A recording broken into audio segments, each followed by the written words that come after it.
Roswell is gathering feedback from the community as it revises the campus strategic plan. For more information, call 575-624-7345. The Alzheimer's Association New Mexico chapter is advising those caring for people living with Alzheimer's and dementia to exercise caution in the extreme heat the state is experiencing. As temperatures rise, extreme heat can be especially stressful and confusing. For more information, visit alz.org or call 800-272-3900. If you have an item for Talktivities, email it to calendar@pvbcradio.com. That's calendar@pvbcradio.com. Your home for Armed American Radio is 106.5 FM, KEND Roswell. News this hour from townhall.com. I'm Rich Thomason. In a move that's bound to rankle North Korea, the United States and South Korea launching their largest military exercises in years. The combined military training drills could draw an angry response from Pyongyang, which has pushed its weapons testing activity to a record pace this year. The Ulchi Freedom Shield exercises will continue through September 1st in South Korea and include field exercises involving aircraft, warships, tanks, and potentially tens of thousands of troops. Similar drills were canceled or shrunk in recent years due to COVID or to create space for diplomacy. Rhonda Rockster reporting. China likely to object to another visit to Taiwan by an American politician. Addressing the Taiwanese president, Indiana's Republican Governor Eric Holcomb, speaking of an already robust economic partnership. The Indiana-Taiwan agreement is focused on building upon those economic ties and critical industries, as you mentioned, like semiconductors, ag, bioscience, advanced manufacturing, and technology. A federal court of appeals putting on hold Senator Lindsey Graham's scheduled testimony before a special grand jury in Atlanta. The panel investigating former President Trump's alleged interference in the 2020 election in Georgia. The Russian intelligence agency, the FSB, blaming Ukraine's government for a car bombing. It killed the daughter of a leading member of Putin's inner circle. 29-year-old Daria Dugina, the daughter of the Russian nationalist philosopher and writer Alexander Dugin, was killed Saturday night by an explosive planted in an SUV she was driving. The FSB says the killing of Dugina was prepared and perpetrated by the Ukrainian Special Services. That's correspondent Mike Rossi. The Dallas-Fort Worth Metroplex experiencing some widespread flooding this morning. It followed extremely heavy rains overnight. Wall Street Dow futures down 333 points. More on these stories at townhall.com. Relief factor, pain relief that's natural, pain relief that works, and pain relief that attacks the source of the pain.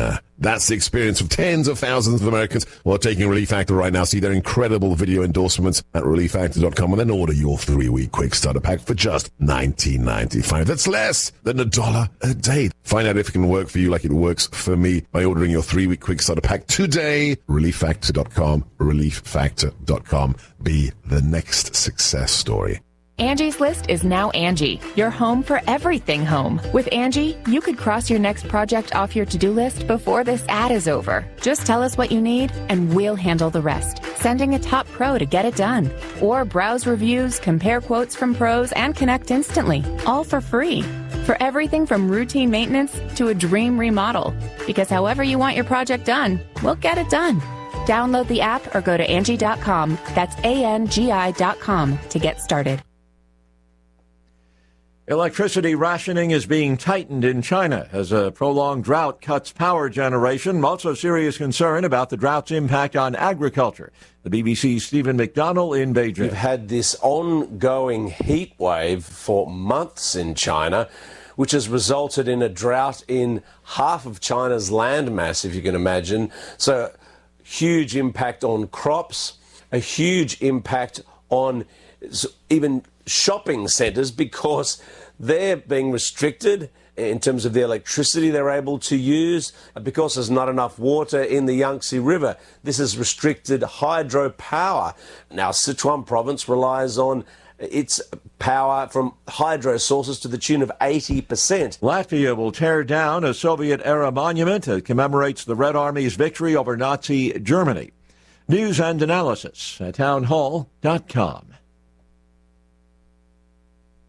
Terrorism charges filed against former Pakistani Prime Minister Imran Khan, escalating political tension in the country. The ousted premier holds mass rallies seeking to return to office. The charges followed a speech Khan gave in Islamabad on Saturday, in which he vowed to sue police officers and a female judge, and alleged that a close aide had been tortured after his arrest. Khan himself has not publicly spoken about the latest charges against him. However, a court in Islamabad issued a so-called protective bail for Khan for the next 3 days, preventing police from arresting him over the charges. Hundreds of Tehreek-e-Insaf opposition party members stood outside Khan's home on Monday in a show of support as the former premier held meetings inside. Bernie Bennett reporting. Millions of students wearing face coverings streamed back to primary and secondary schools across Philippines today.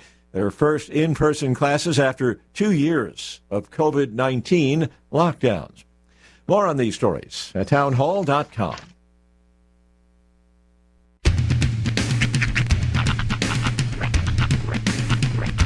What in the wide, wide world of sports is going on here?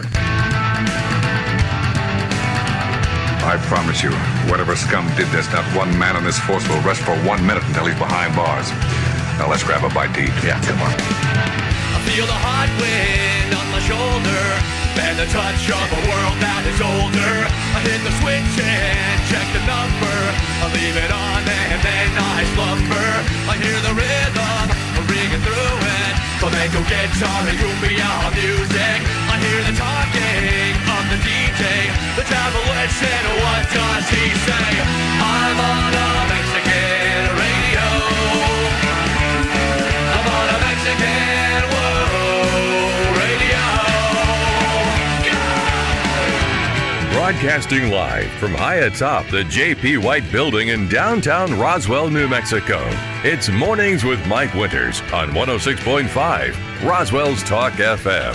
Is that what I sound like when I talk? Now, here's your host, Mike Winters. And good morning, one and all. Welcome to Mornings with Mike Winters. I am he. That would be me, Mike Winters. Happy Monday, everybody. Mm-hmm. Welcome to it. It's the less fun one. It is. Yeah. But it was a good weekend. It was. I mean, for the most part. It was jam-packed. We got rain Saturday. We didn't get rain Saturday. We got flood Saturday. We did. And we all got over rain. southeast New Mexico. I mean, I sat and listened to the National Weather Service, EAS, and they were talking about everything from like Artesia, Carlsbad, White City, just the entirety of southeast New Mexico We heard about Carlsbad Caverns, right? Did it flood inside? Well, yeah, no, the road going in got flooded out, and there was some visitors that got stranded there like 10 hours. Oh, wow. Stuck there at Carlsbad Caverns before they got to clear the road to go home. So, That's crazy. I know they, and it even made national news. I saw last night it was on like ABC or NBC's National Evening News. Mm-hmm. You know, they interviewed some of the tourists that were there at the caverns. Right. Yeah, I was here for 10 hours. Thought we were going to be here for like 2, but we're here for 10. We'll never be back. Yeah, so. If this is what this place is, we'll never be back. Yeah. Well, that's what somebody said, and I was like, I'll never come back again. I was like, who are you hurting there? Yourself. Well, yeah, but you've experienced pretty much you got to imagine, if you're in a place for 10 hours, you're experiencing everything that place has to offer. Yes. Well, if they let you. Yeah. I mean, it may stop some tours. But Roswell, I think we checked in, clocked in at like 7 inches in total. So we got rain. That's good. That's a good thing. We needed that. We certainly did. Road closing rain.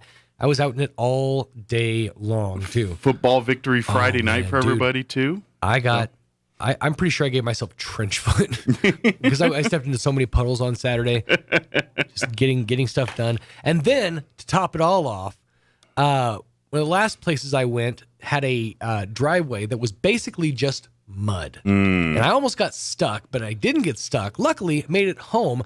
Got back in my car later that evening, found out my back passenger tire was at 9 PSI. Oh. There was a screw squarely into the tire. Man. So what I did, and I'm actually kind of proud of myself for this, I actually grabbed a screwdriver and unscrewed the screw out of my tire. Oh, did you? Then just went and got it patched. And let's say yeah, it was right in the tread, so I figured it was patchable.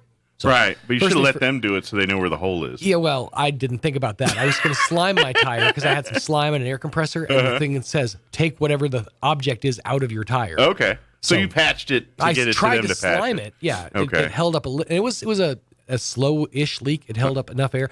And to counteract certain issues I've been having lately, I went ahead and bought myself an air compressor about a week ago. Nice. Best thing I ever bought in my life. Check you out. Gonna have my tools. Oh yeah, dude. I got quite the array now. So I aired up the tire and then just took it in there and they took care of it. But yeah, it was a real touch and go there for a minute. But Good deal. we made it out. Good job, MacGyver. Thanks, buddy. I'm happy I'm serious. I'm glad you did these things. You got tools now? Yeah. Pretty soon you're going to have a garage and you're going to be like... I've had tools. I know how to use tools. I just don't like to. You're going to start spending your weekends in the garage now. No. No. Not I. Got projects. Yeah, no. But yeah, it was a busy weekend, but a good one. Good for you. Got a lot done. Good deal. Of course, Victory Friday. Dude, it was Coyotes, all across the board. Goddard. Even Artesia pulled out a last-minute win there. That was impressive. Friday night. Yeah. That game-winning kickoff return. Yeah, that Goddard, the Artesia and Carlsbad game, that was going back and forth there at the end. And it was a real battle for the county. Then, of course, Goddard got the win on the road in Santa T, and Roswell got the win at home. Murdered Lovington. They came. It was 69 to something. 69 to 29. Yeah, it was. I just checked the scores before the show. 69 to 29 for Roswell High. It was 13 to 3. Yeah. I think Goddard over Santa T, and then 30 to 27 Artesia over. Yeah, it was Charleston. the last minute. And if I would have never witnessed it for my own eyes, I wouldn't have believed it. Goddard pulled off a starburst return on Friday. Now, they returned it for a touchdown, but it was called back on a penalty. But I think that's the first time I've ever seen. I mean, that's Artesia's bread and butter, the starburst kickoff. And to see Goddard added it to the repertoire, I was like, very interesting. This could be an interesting season. Yeah, so they only did it once. Right. But they did it, which means they have it in the repertoire, which they is did it kind of enough to let you know, hey, we've got this. Yeah, and if they had a block in the back or something, so it came back, but they scored on it. So I imagine they're going to see it. Yeah, because nobody saw it coming. They're going to clean that up in practice, and I imagine you're going to see that in That's the time. The problem. Or You know that everybody's going to be running tapes this week, and everybody's going to be like, hey, they got this now. Yeah, but that don't mean they don't. But see, that's just it. Like with Artesia, you know they're going to do it every time. If you get a team that does it once a game, you just don't know when they're going to do it, and that you got to be ready for it all the time. It's the smart bomb. Yeah, which makes your traditional kickoff that more dangerous because they're looking for starburst, and you don't do it. And, so, but anyway, I thought that was a neat little add to the repertoire there. I was like, that could be interesting come district play. So set the table for excitement down the season here. But of course, we'll have football this Friday night for you with everybody here. Hopefully the rain won't be. We lucked out rain-wise for football. It didn't hamper any games. It held off just long because God's a football fan. Yeah, we know. And it's been all season, so we were due. So we had to get our first Friday, no problem. So, big thank you to Tanner and Roy and everybody that made that happen on Friday night. So and you as well. You were riding late hours. I did easy. I sit in a chair watching other people work. That's our whole job is sitting in a chair and doing and talking. But still, it's a lot. It's not like I cured cancer. It's taxing, man. By the way, Coach Deck's stash game is strong. Yeah. Yeah, he looks like a cop to me. He's got the cop stash. And with the hat and everything, yeah. Oh, see, I don't know, man. It's strong. I have a hard time accepting just mustache. Like it's coming back. I know, but I don't like it. They all look like Farva or something. Or adult film stars or something. It's. But I'm telling you, the looks coming, and he's got a strong stash game. I don't know how long he's been sporting said stash. Did you ask him if he wanted a large Farva? I did not. Or but I was like, cola? I like the cut of your jib with that stash there. That's a good stash. All right. Some people could pull it off, and he's one of them. Some people you're can't. absolutely right. Some people absolutely can pull off just mustache. Yeah. And I cannot. If you get used to seeing someone with full facial hair and then you see someone with just mustache, I'll give you a prime example. My father.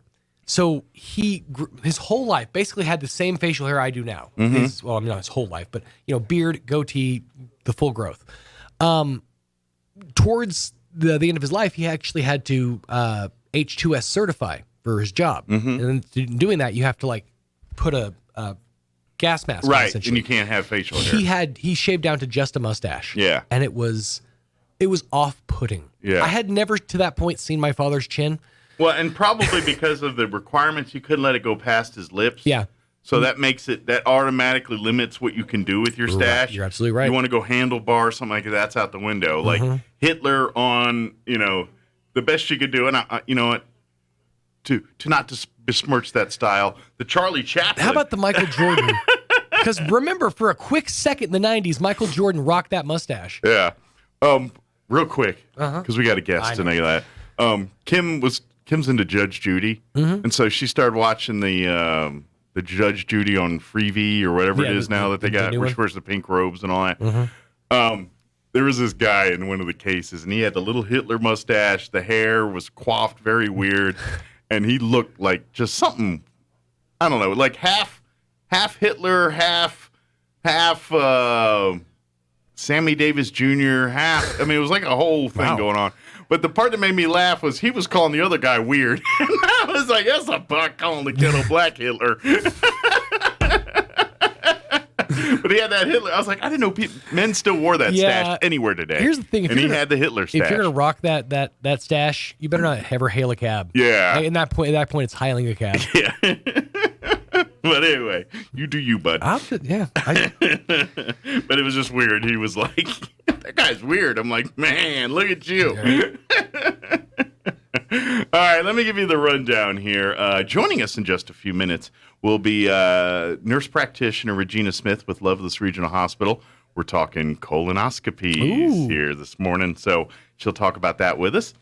In the 8 o'clock hour, we don't have a guest scheduled, so we're going to play our interview we had with Police Chief Phil Smith and City Councilor Christina Arnold. They joined us Friday in the 9 o'clock hour, recapping the meeting they had at the library last week, talking about, it was a Miami-Dade video talking about mental health and crime and all that, and they had a lot of good stuff to talk. So we're going to play that interview for you in the 8 o'clock hour. And then in the 9 o'clock hour, we're going to have the folks from American Legion Post 61 join us. They're heading to Nationals here, so they're not going to be available during their normally scheduled time. So they're going to join us here today before they head off to Nationals. So we'll chat with Jen and Lee from American Legion Post 61, get an update from them. What is Nationals? Like a competition? National, they're going to like show ponies? The National American Legion Conference. Convention, yeah, that's what I assumed. So they go and meet and wear hats. Last time I went to Nationals, I competed in parliamentary procedure and something else. It was BPA when I was in high school. Yeah, it's not like Future Farmers of America. Yeah. They don't compete. They have their meetings and they elect officers. I'm just trying to picture Lee and Jen just like running dressage or something. This cow got into some. The flaw of this cow is that I got into an onion patch. Yeah, it's not like that. Just Lee sitting there drinking milk. It's not bad.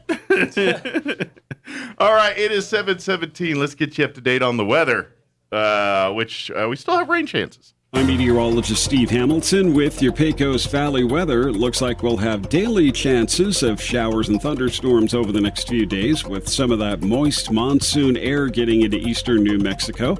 Mostly sunny today, but scattered afternoon showers and thunderstorms are possible, and we'll stay fairly cool with our highs between 80 and 85. A few showers overnight, mid-60s, and then a slight chance of an afternoon shower Tuesday. I'm meteorologist Steve Hamilton, and that's your latest forecast. Thank you, Steve. Currently 68 degrees here in Roswell. Humidity is at 81%. Winds currently out of the north at 5 miles per hour. We do have a 30% chance at afternoon showers and thunderstorms, otherwise partly cloudy, and 82 today. Winds will be out of the north at around 10 miles per hour. 30% chance of rain for tonight as well, mostly cloudy, overnight low of 67. Winds will be out of the north at 5 to 10 miles per hour. For you Tuesday, we're looking at 20% chance at afternoon showers and thunderstorms. Let's see. Tuesday night, we're looking at a 20% chance of rain, partly cloudy with a high or overnight low of 65. My mic is cutting out here. I don't know why that's doing that. Sorry about that. Let's see. For Wednesday, we're looking at mostly sunny skies and a high of 85. Thursday, a 20% chance of rain, high mostly sunny, 87. And then Friday, we're looking at a 20% chance of showers with a high of 88. And then during the weekend, 30% chance of rain Saturday, mostly sunny, 89. And then Sunday, 30% chance of showers, mostly sunny, and 91. So a little bit warmer there for the weekend. All right, it is 7:19. We're going to get you into Roswell Livestock Report, take a quick commercial break, and then Regina Smith with Loveless Specialty Healthcare will join us here on the other side. Don't go away. You're listening to Mornings with Mike Winters. Good morning, this is Smiley Wooten at the Roswell Livestock Auction. 900 to 1,000 head for Monday, following some much-needed rain in the drawing area. Breaking down like this: 75 to 100 weighing cows and bulls, 100 125 pairs of bred cows, 700 800 calves and yearlings. Today's sale will include 70 bred cows from the Mescalero Apache cattle growers, Mescalero, New Mexico. Excellent quality, 80% black white face, 20% of these cows red white face English crossbreds, first trimester bred to black, red Angus, and Hereford bulls, good condition, 5 to 9 years old. 150 heifer yearlings, Reputation Quality, 2T Partnership, and Walker Wells Ranch. 90% black white face Angus cross calves, 3 rounds of shots, PI tested negative. These cattle wean 100 to 120 days, medium condition, 375, 675 pounds. 112 calves, Mr. Seth Sawyer, Iran, Texas. Excellent quality red white face English cross calves. Cattle Master 5 7-way at Brandon, 400, 600 pounds. 85 calves, Josh and John Berry, Fort Stockton, Texas. Excellent quality black white face Angus cross calves. Virus Shield 6, Covexin 8, Ivamec at Brandon, 400, 650 pounds. 80 calves, Mr. Neil Woodward, Fort Stockton, Texas. Excellent quality black white face Brangus crossbred calves. Half of these calves weaned 65 days, gap 4 shot program, and the other half of these calves right off the cows, 1 round of shots, 375, 650 pounds. 60 calves, Monument Ranch, Paiute, Texas. Good quality black Corriente cross and Angus crossbred calves, 300, 400 pounds. Sale time this morning will be at 9 o'clock. Sell pairs of bred cows 9:45 to 10. Be selling calves and yearlings about 10:30 to 10:45.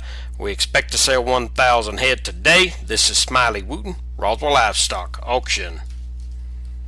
If you're missing a tooth or several teeth, a dental implant may be the ultimate solution. Implants look and feel so much like real teeth that you probably forget you have an implant. Maupin & Brown Dentistry is one of New Mexico's most experienced implant providers, with literally thousands of implant patients who are absolutely delighted with the results. Call Maupin & Brown today for an evaluation. You'll be surprised how affordable implants can be. Maupin & Brown, your choice for experienced, state-of-the-art dentistry. When you think of home health care here in Roswell, what's the first thing that pops into your head? That's right, Frontier Medical. We've been doing it better than anyone else for over 20 years. From in-home nursing to physical therapy and so much more. Doctors and hospitals from Albuquerque to Lubbock and everywhere in between have been trusting their patients to us here at Frontier Medical. So when it's time to make a choice, remember Frontier Medical. 575-627-1112. Frontier Medical. Name to remember. The Valley Cafe introduces weekly lunch specials. Whether you like burgers, soups, salads, or sandwiches, the Valley Cafe will satisfy your lunch cravings. This week for lunch, try the Jamwich. Thinly sliced ham, bacon, grilled onions, grilled jalapenos, and Swiss cheese. Served on a bolillo bun with jalapeno pineapple jam. Grab and go lunch now at the Valley Cafe, the orange building across from Church on the Move, 801 Brasher in Roswell. ENMU Roswell offers high school students the opportunity to get a head start on their college education journey into healthcare. Through the Allied Health Careers Pathway, high school learners can enroll in dual credit courses that introduce them to a wide range of careers that include emergency medical technician, paramedic, nursing, occupational therapy, respiratory therapy, medical assisting, phlebotomy, and nursing assistant. Start your healthcare career path at ENMU Roswell. Contact your high school counselor for more information. Here's a Mornings with Mike Winters fun fact. You burn more calories sleeping than you do watching television. For the ultimate workout, fall asleep in front of the TV. Here's Mike Winters.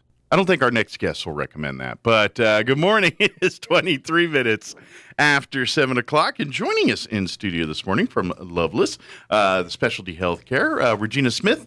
It's Certified Nurse Practitioner. What's the F stand for?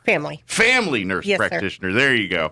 I always get messed up on the initials here, but Family Nurse Practitioner. Good morning. How are you today? Good morning. I'm awesome. Thank you. Well, we're back and probably talking about a subject that we all need to talk about that everyone kind of, pushes off a little bit or delays. But we do want to remind folks that, the importance of colonoscopies.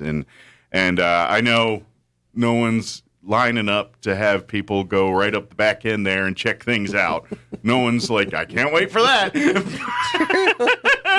But in terms of how much benefit your life has, it's definitely a pretty simple thing to and trust me, as someone who's just gone through this in the last year or so here, it's a big deal. Colonoscopies, last time we talked to you, I think it was right around the time, they were kind of starting to get the word out that, hey, 45 is the new screening age for getting colonoscopies and things like that. Yes. And I'm sure to be honest, I'm 49 and I went and got mine done because of it. I said, and they found like a half dozen polyps back there. So they got a baker's half dozen in there. Sure. Polyps. Yes. And so they had to do a couple surgeries to get rid of them, but they're gone, and now I'm good to go. In like 3 years from now, I got to go back because I had 6 of them. They're going to want me to come back every 3 years instead of whatever the normally is. But I'm 49, and what happens if I waited, longer? So I'm proof in the pudding. 45. Go get the screening done. It's not that big a deal, and it really is the best way when it comes to colon cancer and those types of things. This is the way to prevent that kind of stuff from happening. Absolutely. Yeah. Absolutely. And 45, I wanted to explain, 45 is for a person of average risk. Okay. So if you've got a family history or something or higher risk, you probably should be doing sooner than that. Yes. So the guidelines pretty much state if your father, say, was diagnosed with colon cancer at age 40. Okay. 10 years prior to that, you need to be having your first colonoscopy. So that would be 30. Okay. So we see a lot of young people that have first-degree relatives that have had colon cancer come in much earlier. So, yes. Well, and here's the good news. In the world of cancer, generally colon cancer is one of the more slower-moving cancers. That's why the colonoscopy is the best source for that, because generally speaking, they find something and they find a polyp that's got the right recipe or already has started doing that, they can nip it, pardon the pun, nip it in the bud here pretty quick. Yes. And it's not where it's going. But going on check, it will kill you. Absolutely. Absolutely. And to be honest, this is where I don't want to get but don't do what Steve Jobs did. Right. Steve Jobs died of colon cancer, and he didn't have, there's 2 different types there's one that's more aggressive, and then there's the one that most people get that's a slow. Sure. He had the latter, the slower one. But rather than going with the doctor's advice, he was doing a lot of his own stuff and doing things that hindered and did not help he'd probably still be with us today if he listened to his doctor. Absolutely. And so don't go that route. Don't try, the doctors and nurses and everybody, especially Loveless, they're pretty good at this now. They know exactly what's going on. Trust their expertise. Let them go in there and do. And I guarantee you won't have a Steve Jobs problem. Exactly. That's I know because that's a famous case and everyone knows about that. And he died. He's one of the few that I think you could say die of colon cancer now, because we're at a point now with if people are getting their screenings, nobody should be dying of this because they should be able to catch it early. And it's a minor inconvenience in your life. It's a very simple process, quite honestly. Years ago we used to talk about, and everybody would joke about, you have to drink a gallon of stuff to clean you out, and it takes forever. And it's not like that anymore. Yeah, at all. Don't get me wrong. Your prep work is probably the hardest part of the entire procedure. But generally speaking, and if yours is a little different, please tell me. But this is kind of what I did. It was basically they, that day before you take 4 of I think it's Dulcolax, which are a pill. A laxative, which you normally would not take 4, but you take 4 in this, And then a couple hours later, you'll start drinking Gatorade mixed with like a Miralax or something along those lines. And then you drink about one of those 30, the bigger bottles of it, whatever, over the course of a couple hours. You'll drink about 8 ounces every 15, 20 minutes or so. And it tastes like Gatorade. So you're drinking Gatorade, pretty regularly. And then somewhere during that process, you're going to feel a rumble, and then you're just going to move into the bathroom until everything clears out. Exactly. Take a book, take your iPad, and watch a movie, whatever it is you got to do. Yes. And then about that night, you clear. And then that rest of the day, you're obviously on a liquid diet of drinking, water and fluids. You can eat and I say eat. You can eat like bone broth. Sure. As long as it's not red or purple, things that look like blood. Orange. Right. We don't want to dye your intestine. you can eat popsicles and stuff generally. Absolutely. They let you do that kind of, as long as they're not red or orange or because they get nervous when they see red things in your. Exactly. But and then in the surgery itself, it's very pleasant. I mean, you go in there. They put you to sleep. You wake up. You feel refreshed. You need the day to kind of, because you've been under anesthesia, so they don't want you operating heavy machinery. But you go home, chill for the rest of the day, and you're back to work the next day like normal. Exactly. It's a painless process, and quite honestly, it takes usually 10 to 20 minutes. I mean, when they were in a little longer than me because they were doing work back there, but. Sure. The last one, I think I was in and out in like 40 minutes. Like I woke up and everything, and they're like, "Oh yeah, it's only 8 o'clock." Or I was like, "Man, just started like half hour ago." Absolutely. And while they're there, and you make a very good point. While they're there, they go ahead and get polyps that could be precancerous, and we look at the different types of polyps and determine.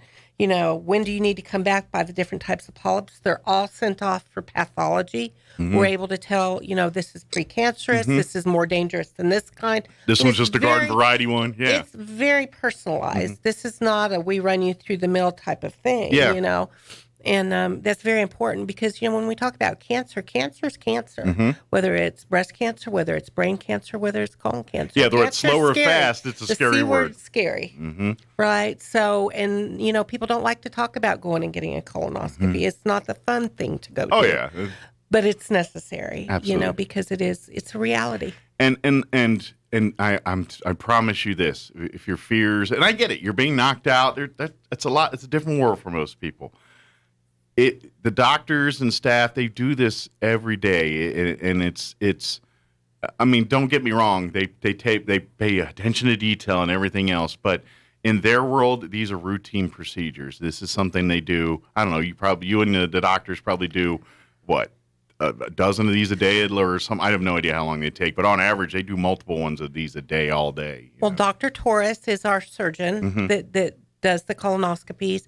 He's been doing this for many, many, many years. So has a lot of experience. Yeah. Yes, he's able to do quite a few in the day. And you're the one that they probably initially meet with and talk to. Absolutely, and in then, the office. And then usually the aftercare when they talk about the results and things. And then Regina's the one that you sit with. Absolutely. And you go over the numbers and go with it and the follow-on and the aftercare. Sure. And that's kind of your job in that world is you're the one who talks to the patient, deals. I mean, the surgeon talks to you and answers all your questions, but generally they're going from surgery to surgery, and then Regina's here to come and make sure you're taken care of. Correct. Before and after kind Correct. of thing. And that's pretty much how that is. Dr. Torres does see people in the office, of course. So, of course, you could see and talk to him if you wish. That's not a problem. We work very well together. So, yes.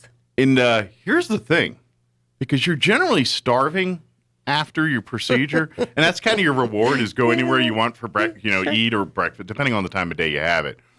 And I'm just saying, if you're at Loveless, just week on, you're going to be over at the hospital getting the surgery, just go on down and have a burrito afterwards. Oh, yeah. Because they got the best burritos in town. He's laughing because I do this every single interview. I got to because it's kind of my jam now. But this is one of those ones that this is like peas and carrots goes right together where like you just had your colonoscopy. You don't even have to get in your car, mosey on down to the cafeteria, have you a breakfast burrito that's going to be great and satisfying, then have your caregiver take you home where you can rest and recoup the rest of the day. That's right. It's an easy process, quite honestly. And I'm not going to lie. because both the multiple surgeries I had for it, or colonoscopies I had, they're all early in the morning, like 7 in the morning. So I generally come off a night's of sleep, but generally it's I've been cleaning up the night before, so, it's kind of, but I'll get there after a full night's sleep, go in there, do the surgery, and generally by 8:30 or whatever, you're done with the surgery.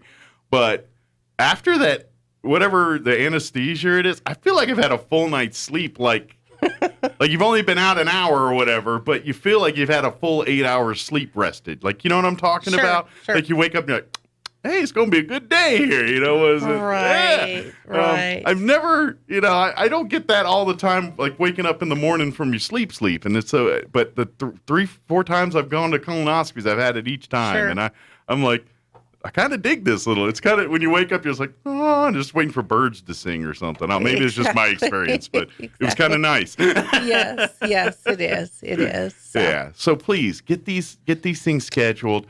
If you have no family history, sure, 45 is the magic number. And that's for average risk, 45. Yeah. And if no polyps are found, no problems are found, then your colonoscopy should be every 10 years. Okay. But if they do find some, then they're going to probably schedule, unless they can get them all in that one time. That really depends on the scenario and usually, from what I've seen, they do. Yeah. They get them all. I was different. Yeah. You come, you meet with me, and then we discuss, okay, you have these types of polyps, so you need to come back in 3 years or 5 years or whatever. Yeah. So that we can watch these. Yeah, they don't return. To me, it's almost like, and this is, I'm going to trivialize things, but I remember when I got the report and everything, it almost reminded me of like watching some 80s like cartoon where they're showing like the mug shots of like Dick Tracy bad guys, and they're like, this is this kind of cold polyp, and it's like fish face or something. He's a nasty one. But like, because I had like a couple, and then there was one or two that were like, these are the ones that were a little nervous about, Sure, but it reminded me because they had pictures, of each one and everything, and it was almost like a mug shot. It's like, Shifty Malone, he's a nasty one, and exactly. that's what it reminded me of that a little bit. But yeah, they're like they say, they each one's got the type label, and they know exactly. Oh, this one's not a big deal. Or, no, this one, these are the type that develop into cancer if go untreated, and that's what they're looking for. There's certain polyps that are the ones that are just welcoming for cancer, and others aren't, and that's where they know the difference. And they clean them all out because you don't want polyps in there. They don't want you gumming up the process, and so they remove them all. But that's where they. And then once that happens, then you generally, like you said, if you have 0, then it's 10 years. But once they get like I said, I had a plethora of polyps, and and after all said and done, I don't go back. I go once every 3 years, which is it's not bad. And one thing I do need to explain is, and I'm sure you can validate this, if you've got polyps, you don't know that you've got polyps. You don't. You can't. They're silent. Yeah, I don't. And these are the things that can turn cancerous. So, I mean, that's the whole thing about this. And this is what I asked, because I was like, well, why do I have 6 of them? Is it something I'm doing? And they said, not really. It's there's a lot of variables, but really there's nothing you can do or not do to either increase or decrease your chances of polyps. It just happens. Obviously a family history thing is generally an indicator. If your family has them, odds are pretty good you're going to be getting them too. But other than that, is it my diet? Not really. That contributes to other factors, but not polyps. Sure. So if you've been eating cheeseburgers, that's not that, or been eating salad your whole life, it's no rhyme or reason here. Sure. So that's why it's so important for everyone to go. If you don't have a history, then 45. If you do, then earlier than that. Yes, the family history, please. If you have a family member of first degree, mother, father, is what we're looking at. That has had colon cancer, please make an appointment, get in somewhere, get this done, come see us. We need to check this out because some people may have to have their first colonoscopy at age 20. Yeah. I mean, literally. Yeah. So we really need to look at this. And these come from very, very, very strong guidelines that have been studied and researched. So it's not just something we pulled out of the air. So let me ask this too, because this is something you guys deal with a lot too, is, people getting their colonoscopies, but some also get the other side at the endoscopy. GI, and there you think. Yes, sir. What would be reasons why someone could do both at the same time? Well, and we do a lot of those. Somebody that has chronic heartburn or reflux symptoms that's never been checked out, if that's never been checked out, that can actually turn cancerous on its own. Okay. So that it's kind of like if you, I'm kind of curious, like for people that take like Prilosec, those types of things, are they more susceptible to that? Or, obviously they're taking it for a reason, but is that wearing away anything in there that actually... that constant reflux of that acid can cause a change in the lining. Gotcha. Okay. Because isn't that part with a valve or something that it's not opening, closing right? Yeah. It may be floppy. Okay. And there's other things that can be done. If that's a chronic problem, there's surgeries that can be done. Okay. For that, to help that. Gotcha. And we cover that too. That's something Dr. Torres does too. So, yeah, that's all your scope of work we there. can handle it all from the top to the bottom. From the mouth to the anus and everything in between, you kind of got that territory if there. If you've had chronic heartburn, you really need to get an endoscopy, and it's just as easy, if not easier, than the colonoscopy. Is the prep a little easier on that one? Of course, I've never had that one. That one, you're just nothing by mouth after midnight. Gotcha. So, yeah, it's really no big deal. Excellent. And you're asleep for everything else, so it's a good deal. Easy deal. Yeah, but please get those appointments scheduled. Get an appointment with Regina and her office here. You can call direct.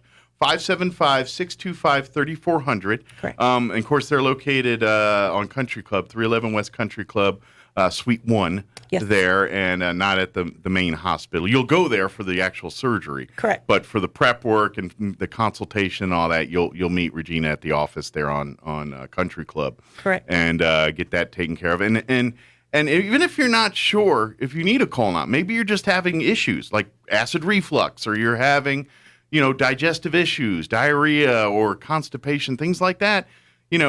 Some of the minor stuff, talk with your primary care, but they may say, you know what, you need to go and talk to a specialist here, and let's get that looked at. But even if you don't have to, but if you're dealing with those kind of issues, you can make an appointment direct with the office there. Absolutely. And they'll get a take a look. And you may not need a GI or a colonoscopy or nothing, but they'll at least give you options on what you have and what we can do to help you. Exactly. So it's full service for all of it, yes. And that's the kind of stuff that, you don't want to be dealing, because that's the quality of life type stuff. Exactly. You know what I mean? That's the kind of stuff when every time you eat a meal, the next thing you know, you're in pain every time you try to go to bed. And we have a lot of people that come and see us for issues like this. Yeah. So, yes. But don't delay on the colonoscopy stuff. I know you get in there, especially young people, because I know you think you're indestructible. I was young like you too, and thought you're in your 20s, and there's a heart attack. That's years away. Colon stuff, strokes. That's all in the way, and not on my radar. A, it gets faster. You get older faster than you think. Absolutely. B, especially in the world of colon cancer and all this, it doesn't care how old you are. If the ingredients are the ingredients, get it checked out. If check with your moms and your dads and your uncles and grandparents, what's their history, and if they too were dealing with colon cancer or those kind of issues, then you need to talk to your doctors and say, hey, is it a good idea to me to get these? And talk to your primary care if you want a second opinion. They'll probably tell you, yeah, you probably should do it sooner rather than later. And then make that appointment. Absolutely. And make that, get the consultation. And that's where the great part is Regina, you'll sit down and kind of go over everything with them. So, because I think unknown is our biggest fear a lot of times when it comes to especially medical. If you don't know what they're doing to you, that makes you a little nervous, And so for you to kind of explain the whole thing, it makes it like a cakewalk, and it really is. It's so important, but it's so easy. Absolutely, and I'm here.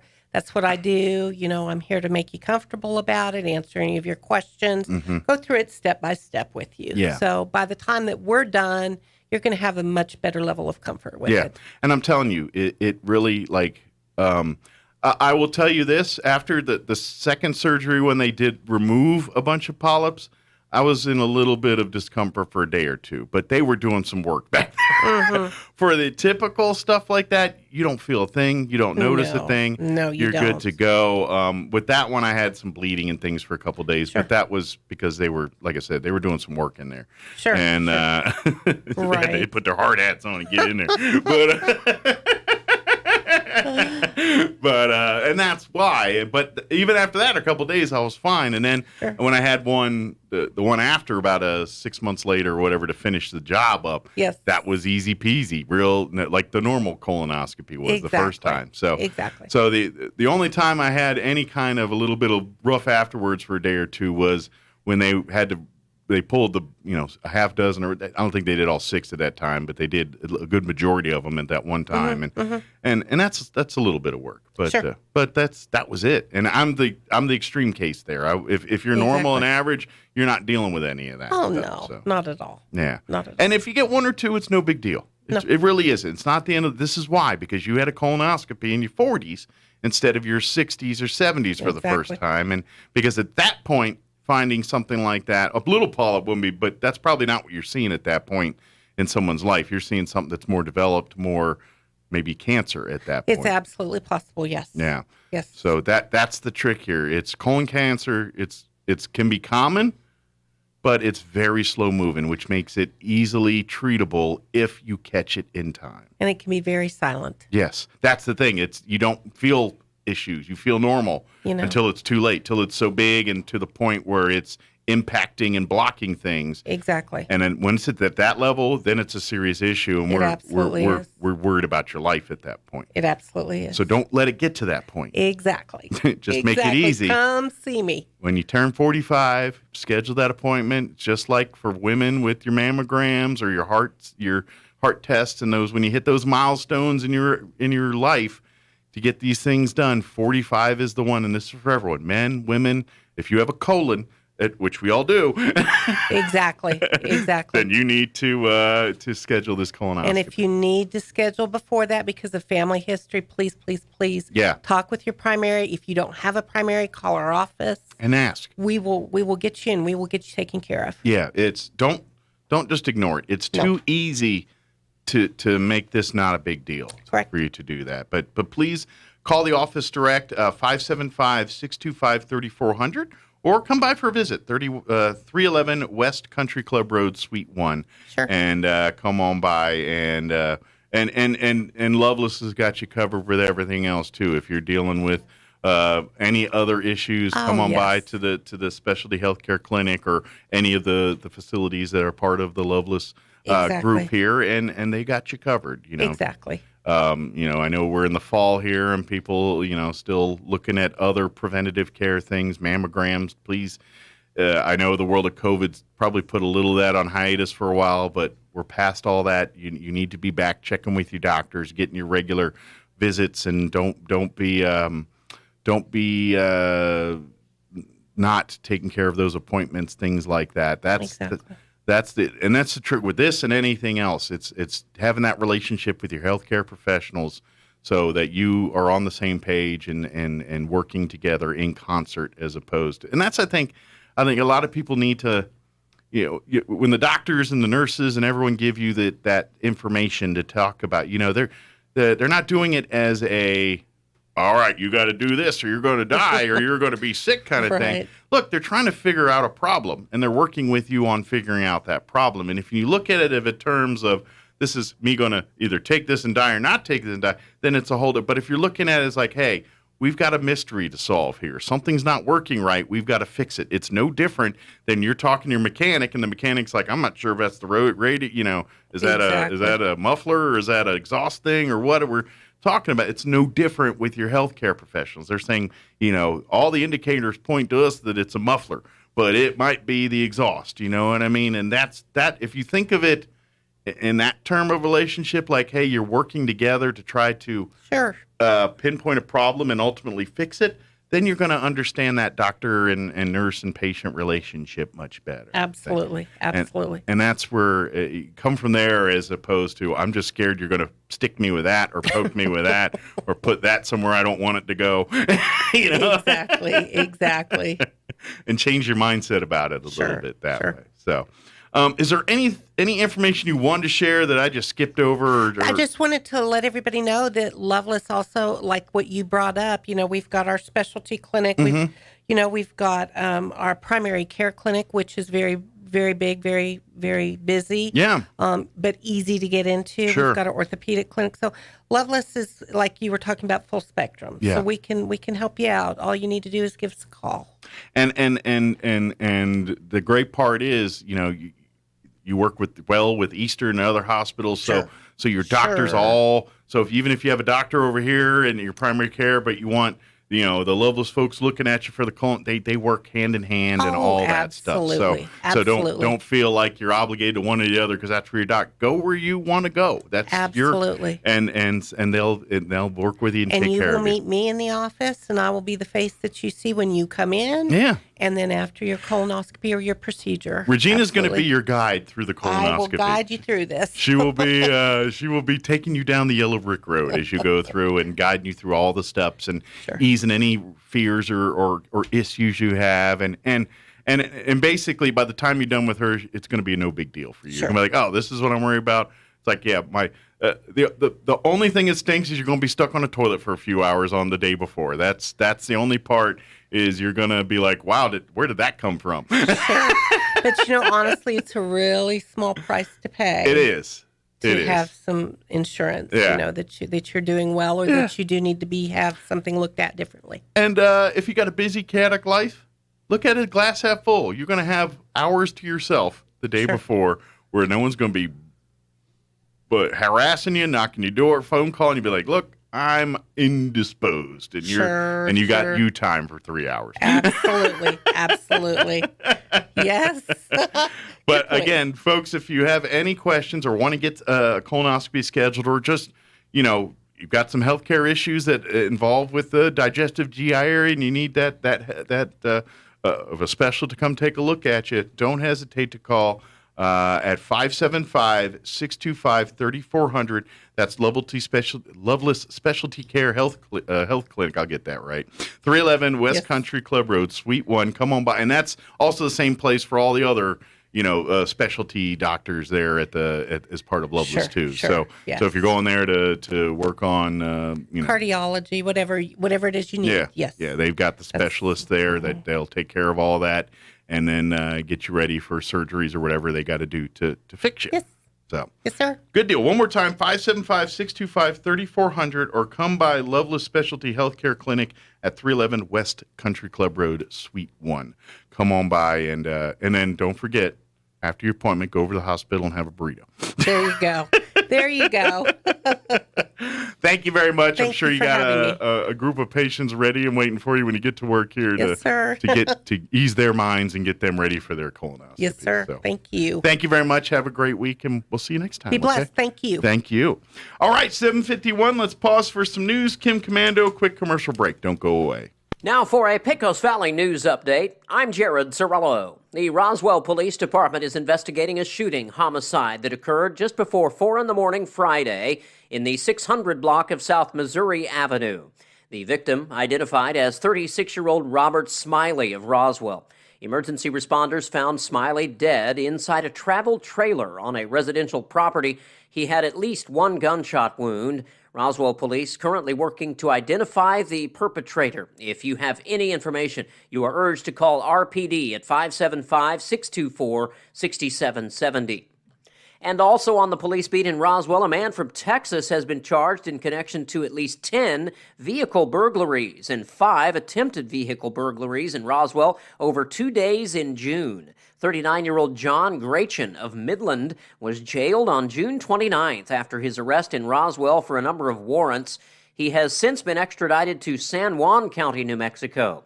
RPD said in most instances, Grachin entered vehicles that were left unlocked and stole credit cards, wallets, and even one handgun. You're up to date. I'm Jared Cirillo. As the crypto markets crashed, many people held on to the hope that their virtual investments would somehow rebound. After all, we've all been taught to stay strong when the stock market goes up and down. But if you're still holding on to crypto, there's one thing you must do right now. I'm Kim Commando, brought to you by ExpressVPN. Secure your online data and get an extra 3 months free at expressvpn.com/Kim. Much like the dot-com crash in the late 1990s didn't end the progress of the internet, the crypto crash doesn't mean all advances towards digital currencies and blockchain technologies is over. But cryptocurrencies and most crypto stocks completely nosedived this past Friday. You need to take some action if you're still holding on to your crypto. You need to get whatever crypto you own off an exchange like Coinbase, Crypto.com, Binance, and the others. You can do this by using a cold or a hot wallet. Just never, ever forget that so important passphrase. If you need help with any of this, just search my site for directions at Commando.com. Prices on just about everything are rising, but thanks to CarShield, I don't have to worry about how much it's going to cost to fix my car when it breaks down. Their price will never go up, and they help handle everything. That's why I love them. CarShield offers protection plans for around $100 a month that cover more parts than ever before. When you need a repair, there's no paperwork or headaches. CarShield will even take care of you when your car breaks down on the side of a road. Every protection plan includes coast-to-coast roadside assistance, courtesy towing, and rental car options at no extra cost.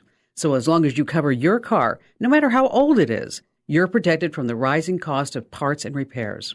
Get coverage like I did. Go to carshield.com/Kim or call 800-391-8888 to save 10% on your plan.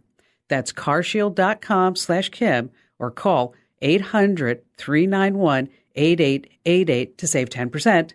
That's carshield.com/Kim. It's time for the Chaves County Sports Report. Well, there won't be any slow start for the Roswell Coyotes this time around.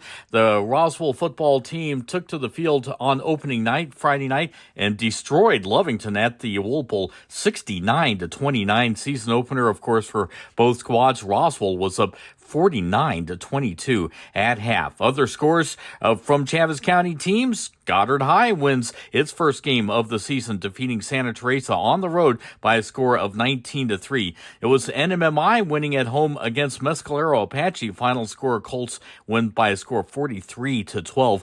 And Hagerman knocks off Capitan at home by a score of 20-6. Not so good for Dexter, getting beat by Santa Rosa on the road 40-0. Gateway Christian blows out Rama 57-0. Sports Report brought to you by DSI. Call DSI for all your office technology needs. I'm Eric Butler at Roswell's Talk FM 106.5. With the Wall Street Business Report, I'm Bill Alexander. Federal transportation officials are warning airlines that new laws could be drafted around passenger rights if the carriers don't give more help to travelers trapped by flight cancellations and delays. The department is asking airline CEOs to, at a minimum, provide lodging for passengers stranded overnight at an airport and give out meal vouchers for delays of 3 hours or longer when the disruption is caused by something in the airline's control. The Transportation Department on Friday released a copy of the letters, which it said were sent to CEOs of 10 U.S. airlines, their regional affiliates, and budget carriers. Teachers around the country are learning about the back-to-school inflation problem. Many are finding the prices for school supplies are a lot higher. Prices for pencils, paper are up, and in many cases, teachers' annual stipends are not being increased. Folders, binders, scissors, and book covers aren't as cheap as they were a year ago. For the Wall Street Business Report, I'm Bill Alexander in Washington. This is the owner of Trustmark Roofing, and nothing makes us happier than telling our customers no. As in, no pricing games. We give you a guaranteed price, and then we stand by it. No surprises, no gotchas. No obscurity. We don't just tell you what's wrong with your roof. We record our inspections and show you. No lemons. We install premium roofing materials from top brands like Owens Corning. No shortcuts. We're in the 2% of roofers with the Owens Corning Preferred Contractor Certificate for our local area. This means we offer precision installation and the longest warranties. Want a beautiful new roof that's built to last? Choose Trustmark Roofing, the roofer that loves to tell our customers no. For a free estimate, call us at 575-755-ROOF or find us online at trustmarkroofpros.com. Trustmark Roofing, we put people first. coming to the Liberty Friday, August 26th. Don't miss an evening with Neil McCoy. And special guest, Austin Van. Doors open at 6. Show starts at 8. Tickets are on sale now. Get yours before they're gone. For info on how you can become a bona fide member, visit thelibertyinc.com. Don't miss an evening with Neil McCoy and special guest, Austin Van. Friday night, August 26th. Doors open at 6. Show starts at 8 at the Liberty in Roswell. Tickets are on sale now.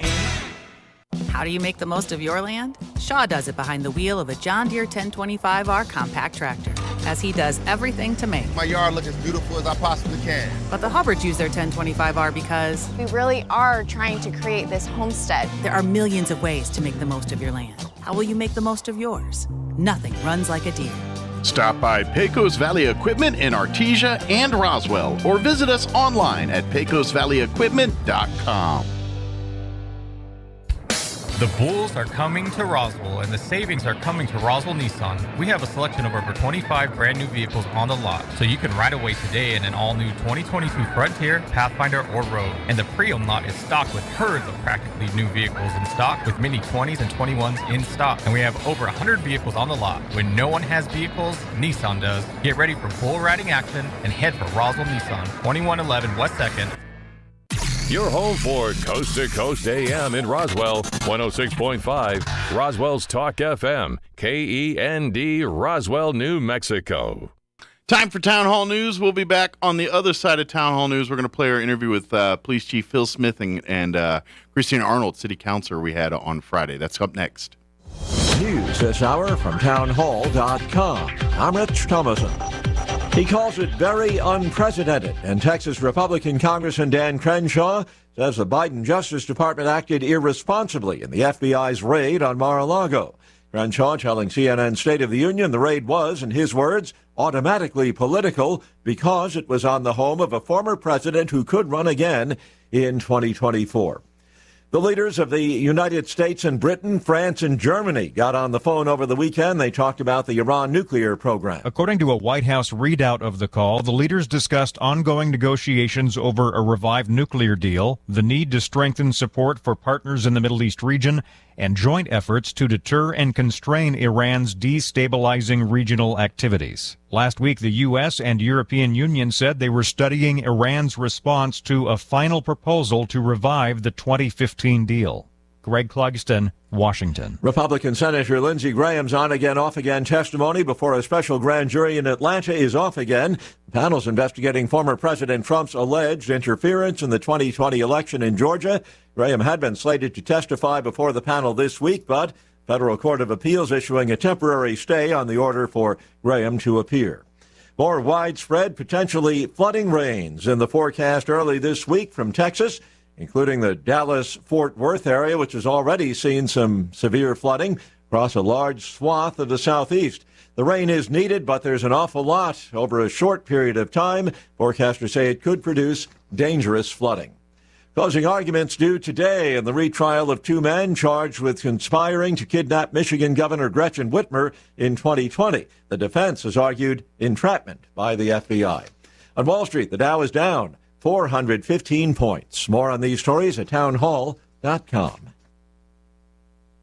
Charlie Dombeck here from Key City Capital. As a practicing CPA for nearly 30 years, I have found that 80% of your ability to grow your wealth is dependent upon two factors: taxes and investment performance. At Key City Capital, we improve investment performance by diversifying capital into off-market investment opportunities in passive rental real estate and alternatives like asset-backed lending. We recover dollars that clients unnecessarily pay in the form of income taxes, creating a lifetime annuity of savings. We are a sponsor of passive, affordable single and multifamily residential rental investments, which are located in Sunbelt landlord-friendly states. These investments are the top choices in a rising interest rate and inflationary environment. They represent a store of value, protecting your capital from market volatility. Learn how we at Key City Capital can help you ultimately grow your wealth rapidly. Connect with me at keycitycapital.com or give me a call at 817-912-1569.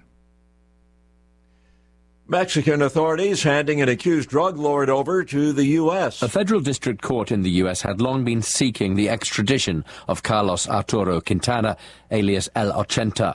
He's now been handed over 4 years after being arrested in the northern Mexican border state of Chihuahua. Mexico's prosecutor's office says he's accused of directing drugs trafficking activities from that state into the U.S. Media reports say he's instigated much of the violence inside Chihuahua. Quintana's also been linked to the murder of an investigative journalist, Miroslava Breach, in 2017. The killers left a note at the scene saying, "For being a loudmouth," and reportedly signed by El Ochenta. The BBC's Charles Haviland. Police in Pakistan filing terrorism charges against former Prime Minister Khan, escalating political tension in the country. The ousted premier has been holding mass rallies as he looks to return to office. News and analysis at townhall.com. It is not cheap to rub elbows with royalty. Tickets to the Duke of Sussex One Young World Summit in Manchester, England next month will cost you about $1,200 a day for the 3-day event. Not including travel to get there or someplace to stay when you do, the total will set you back about $5,000. The event is billed as an effort to bring together the brightest young leaders from different sectors from around the world to confront the biggest challenges facing humanity. Rhonda Rockstra reporting. Tomorrow's primary elections feature 2 top Florida Democrats squaring off for the right to face popular Republican Governor Ron DeSantis. In New York, redistricting has left 2 longtime House Democrats, Carolyn Maloney and Jerry Nadler, competing for the same seat. Oklahoma Republicans will choose between 2 competing candidates, competing in a runoff to be their party's nominee to replace retiring GOP Senator Jim Inhofe. More on these stories, townhall.com.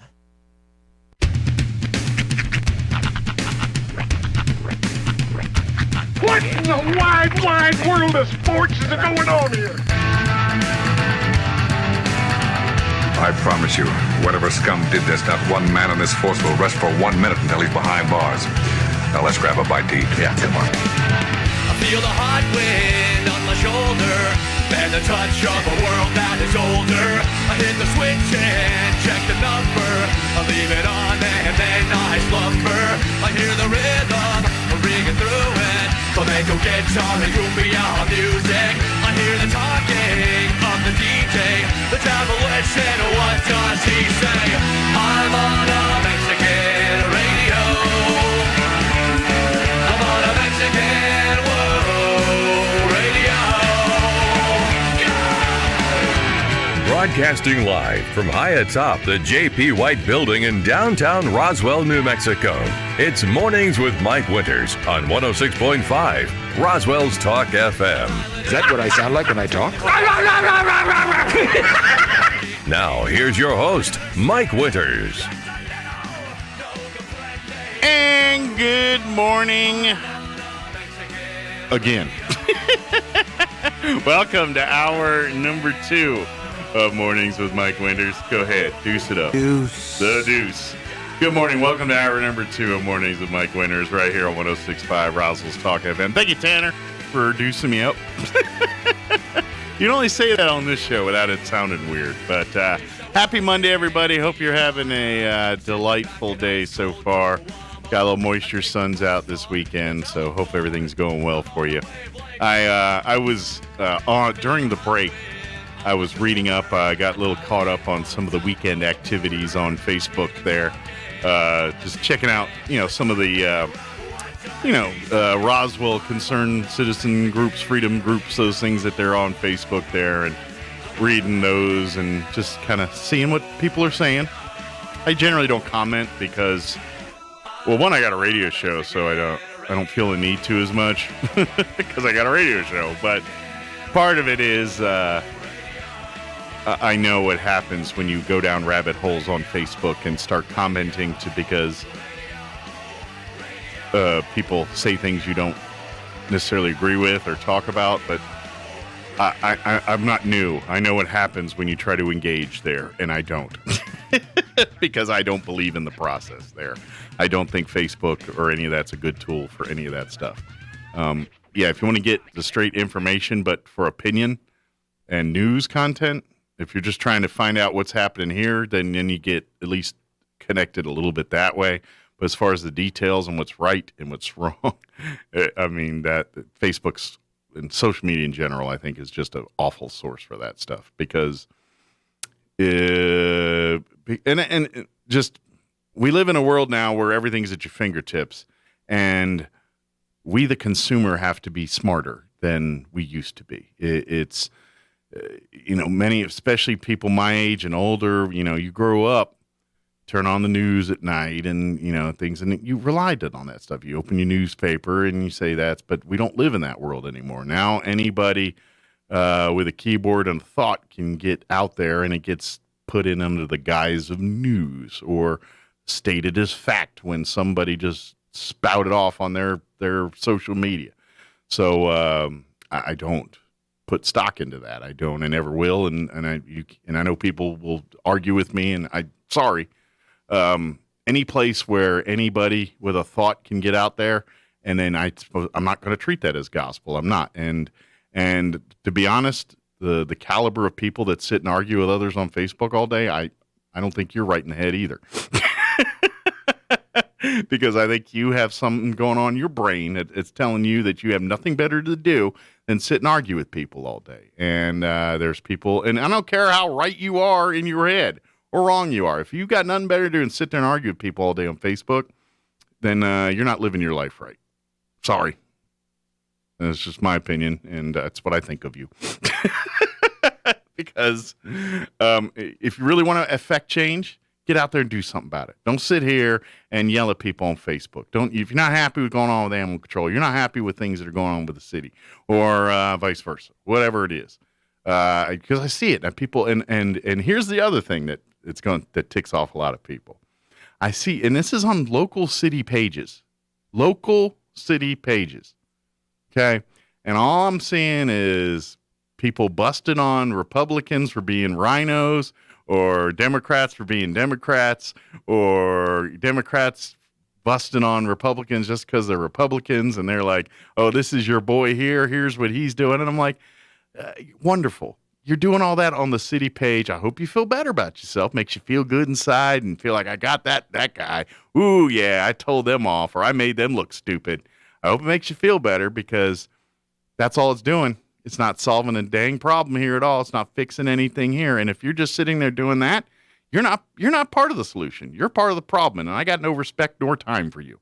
And I don't care if you're an elected official or just some Joe Blow on the street. If that's all you're doing is sitting there and doing this kind of stuff all day, then maybe you should reassess what you're doing with your life. That's just so. And I see the usual suspects on there talking and chirping and doing their thing. And God bless you. You're allowed to do it. Have fun. Knock yourself out. But I don't respect what you're saying or doing, because I don't believe that's the way to do it. This is a city. It's a nonpartisan elections. The whole city. I'm not stupid. I know people vote the way they believe and things like that. And so even though it's not a partisan election per se in any city election we do, I do know that partisan politics definitely come into play. I'm not that stupid. I know all that, and always will be the case. But all I hear on those things are people bashing people for not being Republican enough, or being too Republican, or not Democrat enough, or too Democrat. And I'm like, I'm Roswell first. And if it's a good idea and good for Roswell, I don't give a flying leap what side of the fence it come off of. First off, you're not supposed to. That's the whole reason for nonpartisan elections. You're supposed to, and we have conservatives and we have liberals that sit on the city council, but that's not how they vote. That are supposed to. They vote on what's the greatest needs for the city. And I think most of them try to do all that. And I'm not going to sit here and disparage city councilors and do all that, because it's everybody that is bad on this. It's our leaders. It's our community that does it. And the more you guys keep doing this stuff, the worse it's going to get. I don't care. I know I've seen letters to the editors and paper and all. I've seen it all. I get it. And I know there's a divide here and all that, but at the end of the day, y'all are fighting for the wrong stuff. Y'all are fighting for your big D or your big R, and that's all you're fighting about. And you don't look at someone if they don't look to be, if you're not Republican enough. If y'all want to keep playing that game, y'all go ahead and watch this city go down the toilet. Or you can stop getting on Facebook chirping, start showing up to meetings, start being active, start talking, start acting like adults. Stop sharing, this person likes this, therefore we got to discredit everything else they say. You know what? If you do that, you're going to discredit everybody in your life, because you're going to come across someone that disagrees with you on something in your life completely. And if you're going to just close out every person that disagrees with you on something, you're going to find out you have a lonely life and not get anything done. So go ahead. Keep being idiots on Facebook. I'll watch and eat popcorn and laugh. But if you want to do something about it, then roll up your sleeves and do something about it. You know, this show, I'll give it any politicians, anybody that comes on and wants to talk city and not bash people and talk about this person's this and that, then I ain't got time for that. But if you want to come on and talk, let's fix things. Yeah, open forum. I'm just tired of this juvenile garbage that grown people do in this town. And I just read it and I get more and I'm just like, you people are pathetic, all of you. You act like children, and then when people treat you like children, you get surprised. You brought it on yourself. You reap what you sow. That's the biggest life lesson I could tell. I don't care if you're 80 or 8. You reap what you sow. You put out there, you get back what you put out there. And if you put out juvenile garbage, that's what's coming back. Happens every time. I've learned the lesson the hard way, trust me. I feel you. I want to punch idiots in the face and say dumb things. I mean, look at me right now. I'm doing this because I'm tired of y'all's crap. And this is my about as adult version I could do it. Otherwise, I'd be, if you saw me off air and did this, it would not be radio friendly just because that's how I am in my daily life. But I've learned the lesson the hard way enough to know that no matter when you lead with your emotion, you're going to die by your emotion. I grew up in the 80s watching all those cartoons, but just movies and, the revenge and this. And I get it. It feels good for a minute. It feels fun to feel superior to someone because of your intellect or whatever. But you're not solving problems. You're not doing it. And so I beg people, please be adults. Stop blindly following stuff. And because you're going to learn the hard way. It's going to bite you in the tail. One of these days, you're going to get bit. Blind. I'm sorry. I got on a soapbox. I just see this stuff and it makes me mad. It's like we have so many juveniles in this town. So many juveniles. All right. It is 8:15. We're going to replay an interview. We had Roswell Police Department Police Chief Phil Smith and Ward 1 City Councilor Christina Arnold join us in the 9 o'clock hour last Friday. Last week, they had a great informational meeting in the Bonder Room. Again, another one of these places where for people that care about this stuff, why aren't you there? You on Facebook complaining, but you ain't at these meetings talking about it or learning about it. But they were there, and they had some great stuff, and we had a lot of experts in our community that were at this meeting. But they talked a little bit about the meeting and talk about, wanting to implement some of this in the police department and throughout the city and things like that, some of the things they're learning on all this as far as mental health and crime and some of this stuff, which, this is where I'm like, yes, this is what we got to do. Mental health is the biggest problem in this country right now. I don't care what anybody else says. When everybody, they point to this, that, all of them are symptoms of our mental health problem in this community. We in this country, our adults are awful and they're making awful children. Yeah, I'm a ray of sunshine this morning, aren't I? But it's my opinion, I think, and I don't think I'm that far off. I think because to be honest, my opinion is I step back and look. I honestly really do try to put what my personal beliefs, my opinions, and what's best for this country and our community. And I'm not happy with everybody. I think you're all a bunch of dang children, and they act accordingly, and it's rough. All right, let's see. It is 8:17. Let's go ahead and get you up to date on the weather. I'm meteorologist Steve Hamilton with your Pecos Valley weather. It looks like we'll have daily chances of showers and thunderstorms over the next few days, with some of that moist monsoon air getting into eastern New Mexico. Mostly sunny today, but scattered afternoon showers and thunderstorms are possible, and we'll stay fairly cool with our highs between 80 and 85. A few showers overnight, mid-60s, and then a slight chance of an afternoon shower Tuesday. I'm meteorologist Steve Hamilton, and that's your latest forecast. Thank you, Steve. Currently 69 degrees here in Roswell. Humidity is at 78%. Winds currently out of the northwest at 8 miles per hour. We do have a 30% chance of showers and thunderstorms for this afternoon, otherwise partly cloudy. High of 82 today. Winds will be out of the north at around 10 miles per hour. Tonight, we're looking at a 30% chance of showers and thunderstorms, mostly cloudy. Overnight low of 67 degrees with northeast winds 5 to 10 miles per hour. Tuesday, 20% chance of showers and thunderstorms, mostly sunny. Once again, a high of 82. Winds will be out of the north at around 5 miles per hour. Tomorrow night, we're looking at a 20% chance of showers and thunderstorms. Partly cloudy, overnight low of 65. East winds at around 5 miles per hour. Let's see. Looking at the rest of the week, Wednesday mostly sunny. No talk of rain, just a high of 85. Thursday, a 20% chance of showers, mostly sunny, 87. Friday, 20% chance of rain, sunny, and 88. And then for the weekend, 30% chance of rain, mostly sunny, 89. Sunday, a 30% chance of rain, mostly sunny, and 91. All right, it is 19 minutes after 8 o'clock. We're going to take about a 2.5, 3-minute commercial break, and then we're going to play our interview with Police Chief Phil Smith and City Councilor Christina Arnold on the other side. Don't go away. You're listening to Mornings with Mike Winters. This lot is sizzling hot. The Great Honda Sell-Off is on now at Roswell Honda with repos, surplus vehicles, rentals, and more, and they've all got to go. Get a 2013 Civic for just $299 a month, 2015 Chevy Sonic for just $229 a month, or a 2011 Hyundai Elantra for just $159 a month. Get AirPods and a free 12-pack just for stopping by, a grilling kit with a test drive, and a portable grill with purchase. And register to win a 3-burner gas grill to be given away August 27th at 1 p.m.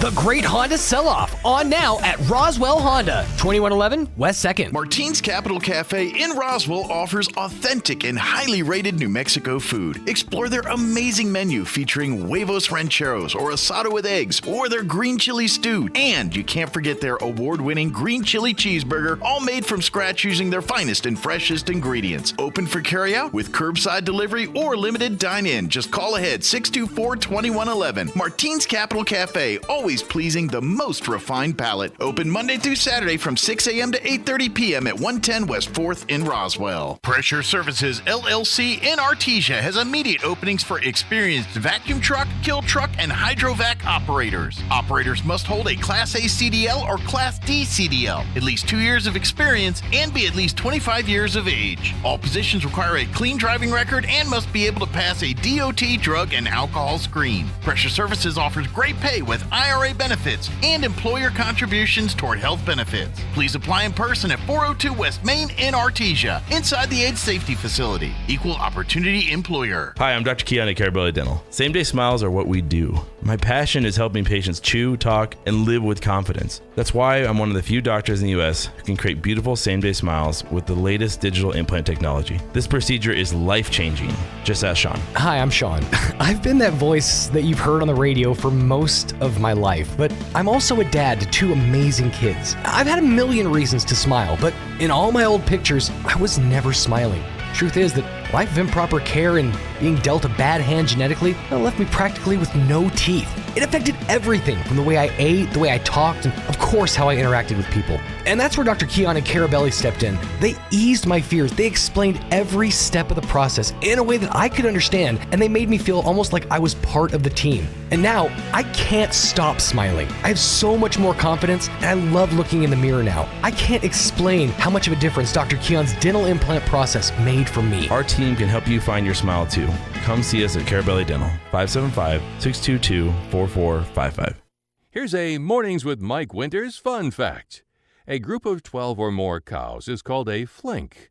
If you have only 11 cows, that's called a lot of cow pies. Here's Mike Winters. Joining us in the studio this morning, Christina Arnold is, of course, City Councilor representing Ward 1 with us, and also Roswell Police Chief Phil Smith with us as well. Good morning. How's everybody doing today? Very good. Good. Happy Friday. I'm actually chipper because it's later in the morning. You got to sleep in it to a decent hour and everything. And well, let's face it, no one wants to get out of bed this morning because it's cloudy and overcast. I love that that's rain. Perfect sleeping weather. So you're not alone this morning with because I was like, I want to stay in bed too. Fortunately, it's always dark when I get up, so it doesn't really matter. But Chief, how you doing? It's the first time we've had you on in a while. It's good to have you back on the radio. How's life at the police department going? You know, it's a pleasure to be able to wake up and do a job that you feel you were meant to do, and it's so satisfying every day. But that's more like because of the people that I work with. Sure. So they're a hardworking, passionate group. Well, and that's something that, obviously, if you're a family or in law enforcement or a family of, you understand that mindset. But for people that have never experienced it, that's, it's similar in military. It's, it's a family. It's because let's face it, your officers see and do things every day that most of us don't ever want to see or be involved with.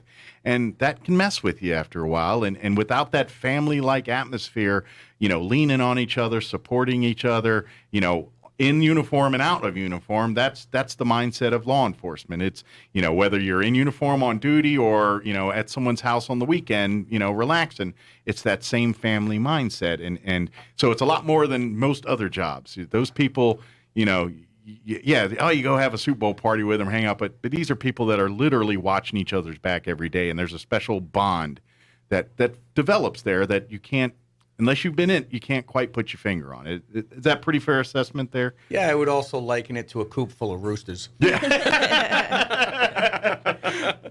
That's right. They'll defend each other, but they also fight like brothers and sisters, too. That's exactly the way I meant it. It's like they're going to go to war with each other, but then they'll get a huge blow-up over what color someone's shirt was in a cartoon. There's an intense development of sarcasm in that building. Yeah, so. But that's the tools of managing the job there. Yes. But we want to, for folks that missed it yesterday, there was a great informative session that was at the library yesterday in the Bondart room. And Miami-Dade County, the mental health program, they put out, a video that really deals with crime and mental health and kind of how all that's connected. And you guys just kind of want to come and just really share some of that stuff and some of the stuff that we're learning and saying, and obviously applying in our city and our law enforcement here. Is that pretty spot on, but what we're doing here today? I'll defer to Counselor Arnold as far as giving you the outline of the program because she is extremely passionate about it. Yeah. And she hooked me good. Because she sent me the video, and it actually. So this is something you stumbled across, and then said, "Hey, I'm going to show the chief on this one." It directly involves us, but it was Counselor Arnold, and I'll tell you, it brought a tear to my eye to watch that movie because if anybody who doesn't, we all have family members involved in that type of circumstance, and we want to take the opportunity to try and help our community more, and that movie definitely shows you a way to do it. Gotcha. So I was going to defer to the council. All right, so Christina, I'll start with the fact, I'm going to kind of give you a little bit of history. There is a statewide effort regarding mental health, and an organization out of Albuquerque reached out to me. Because the mayor, she initially had reached out to the mayor, and he recommended that I take a look at it. So I sat on this committee for a couple months, and then they recommended the video. Once I watched the video is about Miami-Dade County Judge Leafman, who about 20 years ago began a program, a mental health court diversion program. Okay. That actually helps people who have, who are going through, have committed a criminal act. They assess them and then move them out into a program to possibly treat the mental health issues with peer recovery. So they have a liaison over this year program to help get them back on track. Gotcha. And then work through that kind of program. So it's a real program to kind of say, all right, when we have someone that commits a crime, rather than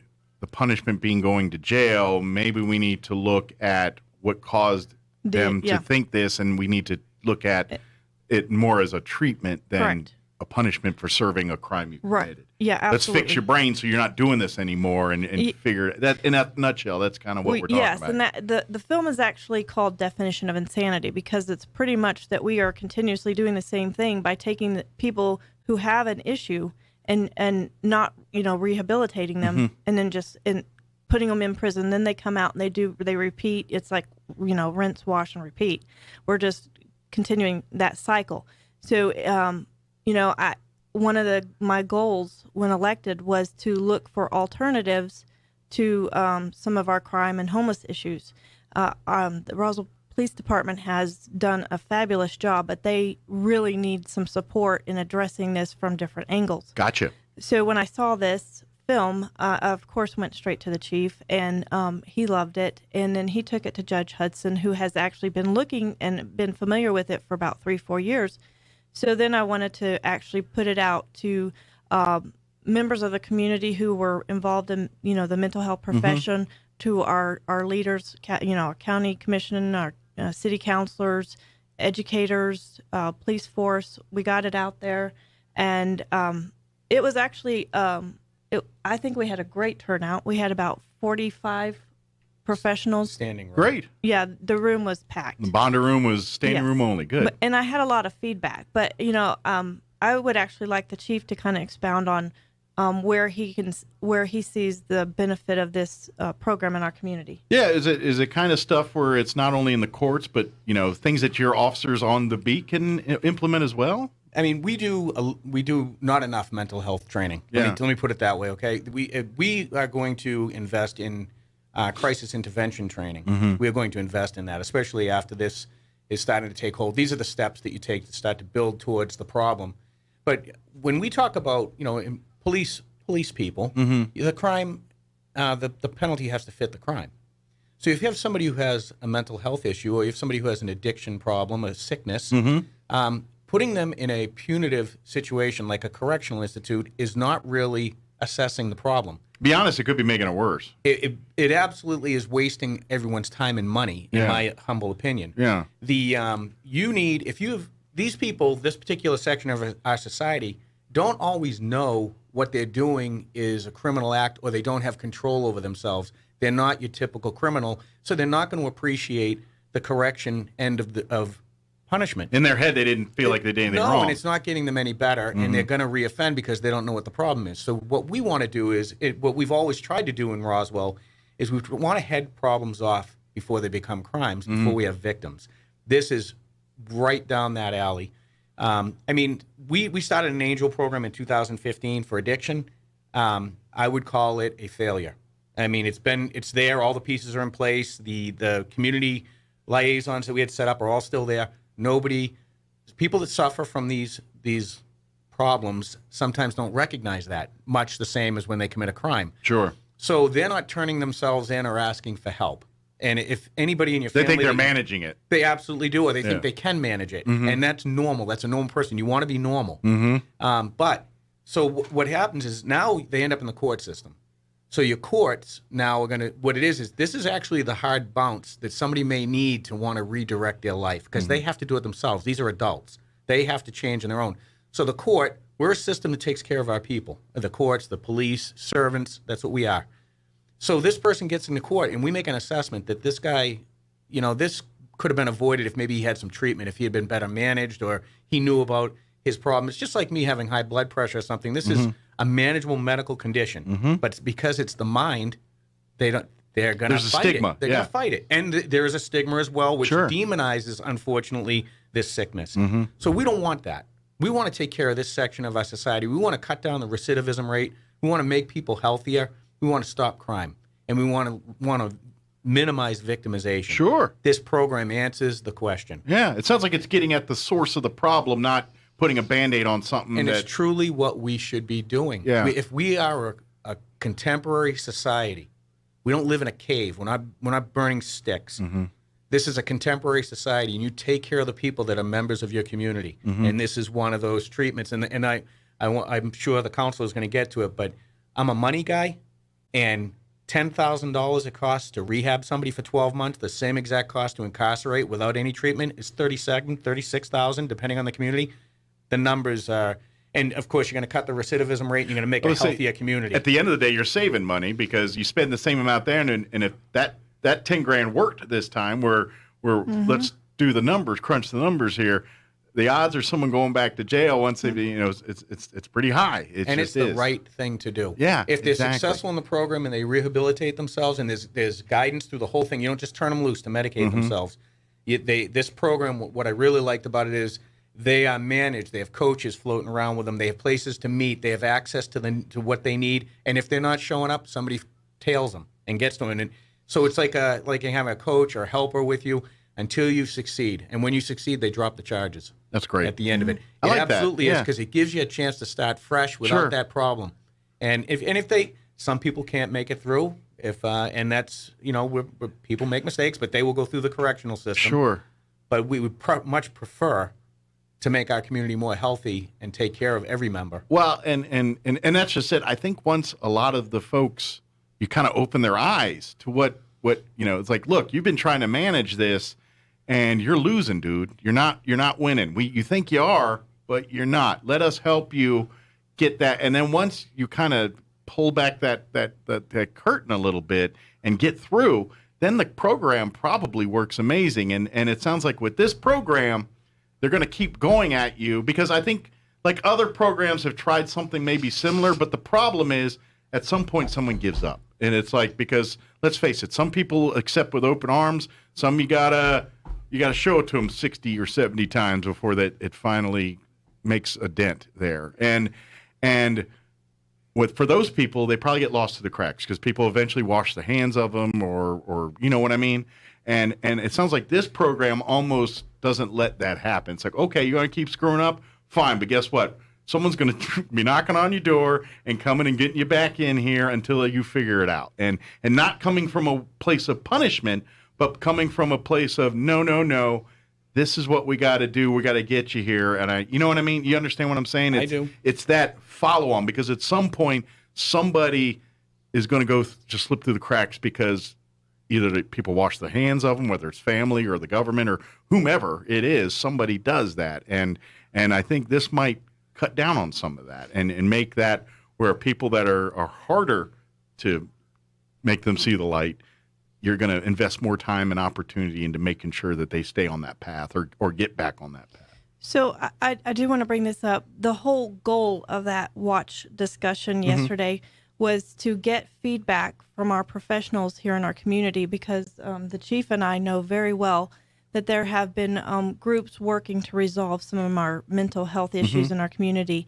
We wanted to tie in the connection of possibly utilizing the courts and bringing in a diversion program and get their feedback, because I want to give the mental health community a lot of credit. They have been working diligently, and I think the goal for the chief and I was to figure out where the issues lie. And so I think we both learned quite a bit because about what the next step should be, and what their thoughts are, and why they're having issues getting things established. And a lot of it, I believe, has to do with funding and support from some leadership. And so that's really the key there. I've been saying, I said it last hour, and I'll say it to the highest rooftop. I keep saying this: we need to, what I keep calling Susan G. Komen mental health.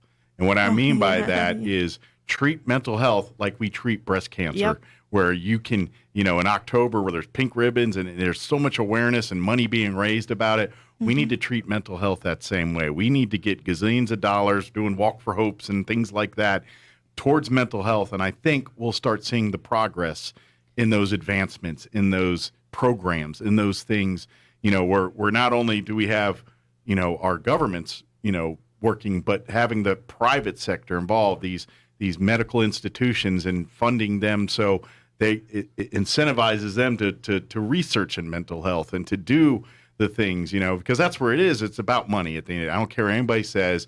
And that's why you buy the blue pills, because those in the next ones pay for the diabetes pills. You know what I mean? In the big scheme of things. Yes. So getting that funding, getting that thing to where, whether it's medicine, whether it's programs, whatever it is we can do to fix some of these issues that we currently have, or at least understand what's going on. I think it starts with just throwing as much money, like you said, funding. It starts there, but once that happens, then the people are incentivized to be in place to actually fix these problems. Well, I would actually say that the tide is turning towards mental health awareness. Previously, we knew it was a problem, but as far as getting the complete support, but you can just see with the legislature in this last session, the actual bills of support for mental health that were passed are very profound. The Supreme Court just created a commission to address mental health. And of course, Judge Hudson, we're very happy to hear that he was actually appointed to be on that. So we have local support there. But that tells me that it is time for Roswell to put some plans of action together to get ready and to basically take this bull by the horns. So for you as a city councilor, is part of that just barking up the stage tree for funding there and things? I mean, because obviously the city is going to do what it can with the resources it can. You need to partner with other entities. But at the end of the day, the state kind of funds a lot of what we do here because, they control the gross receipts and they control the money that comes in. The city council probably would not have a lot as far as to do that. I didn't know if that's something that you guys have to appeal to Santa Fe for. Or? I'm not necessarily speaking for the city council. I'm out here as a city councilor because in Ward 1, homeless issues and crime is a big proponent of what my constituents talk to me about. Gotcha. So I, of course, am looking for a solution. I wanted to make sure that the city councilors were educated so that if they did have the opportunity to support, they would be well aware of options. But yeah, I see the primary thing that I could be assistance of is pushing leaders to support with funding. Makes sense. And she's pushed me. Well, it seems like you got the right heads looking at it here. I'll tell you this: we have a lieutenant who, you'd think that he's not too busy because he only has a couple of clerical people working underneath him, but he handles our accreditation and he handles our grant funding, and he has made me aware that there's an awful lot of money out there for mental health. Good. But the simple fact of the matter is you have to have some type of structure in place for the money to go to. Gotcha. So you got to start the initial, and then once that happens, the money roll in. We're taking the steps. Good. And the council and I were just talking this morning about we're trying to beat our chest a little bit about how the turnout was yesterday, and we know that we may not get the Miami program that's been in place for 20 years. Sure. But we want to get a hold of the building blocks, the stage of it, which was some of the input we got last night from the people involved in this community. They said you need those building blocks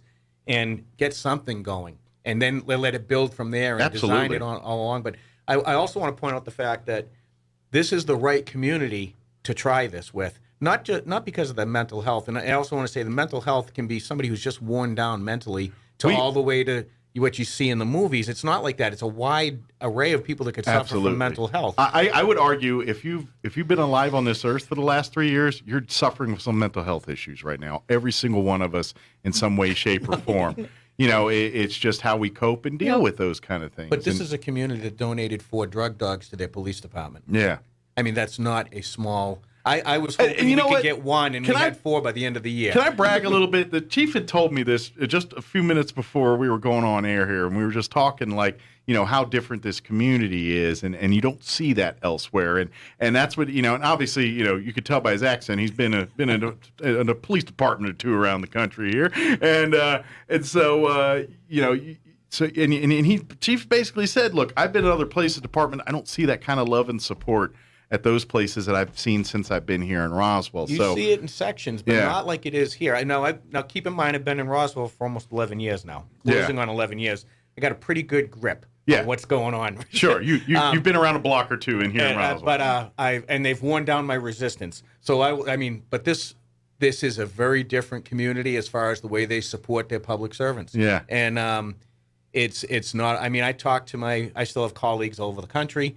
Back east, and I boast about how we're treated because we went through. It's a tough time for law enforcement right now. It is a tough time. It trends. I've been in this almost 4 decades now, so I've seen the ups and the downs. We're in a down right now, but we don't feel it as much here in Roswell. And I'm not saying it because I want the other foot to drop. I'm saying it because it's based on history. Sure, we get treated very well here in this community.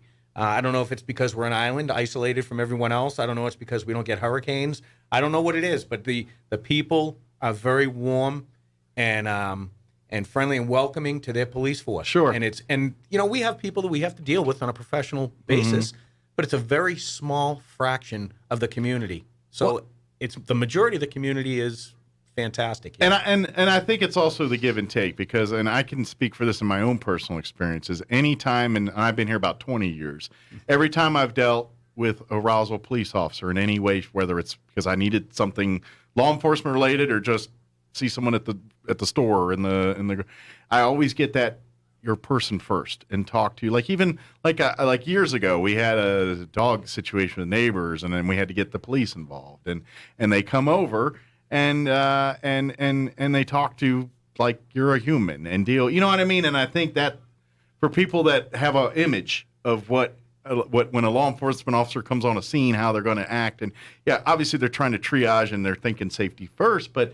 at the same time, they still talking to you like you're, you know what I mean, and you're part of the conversation. You're not being talked down to. You're, you know what I'm saying? And we're not an us and them agency. Yeah. We are a service agency, and it's pushed from when they're brand new that we are here. These are our people. Yeah. This is our community, and I will attribute a lot of the personal treatment that we get or what we give is based on home cooking.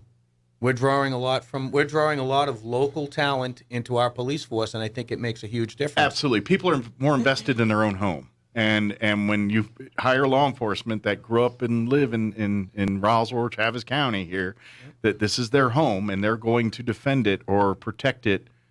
I'm not saying a law enforcement officer from an out of town is not going to be equally as good. They're pretty good too. but what I'm saying is there's going to be a passion there that maybe someone that hasn't called this place home for a long time would share.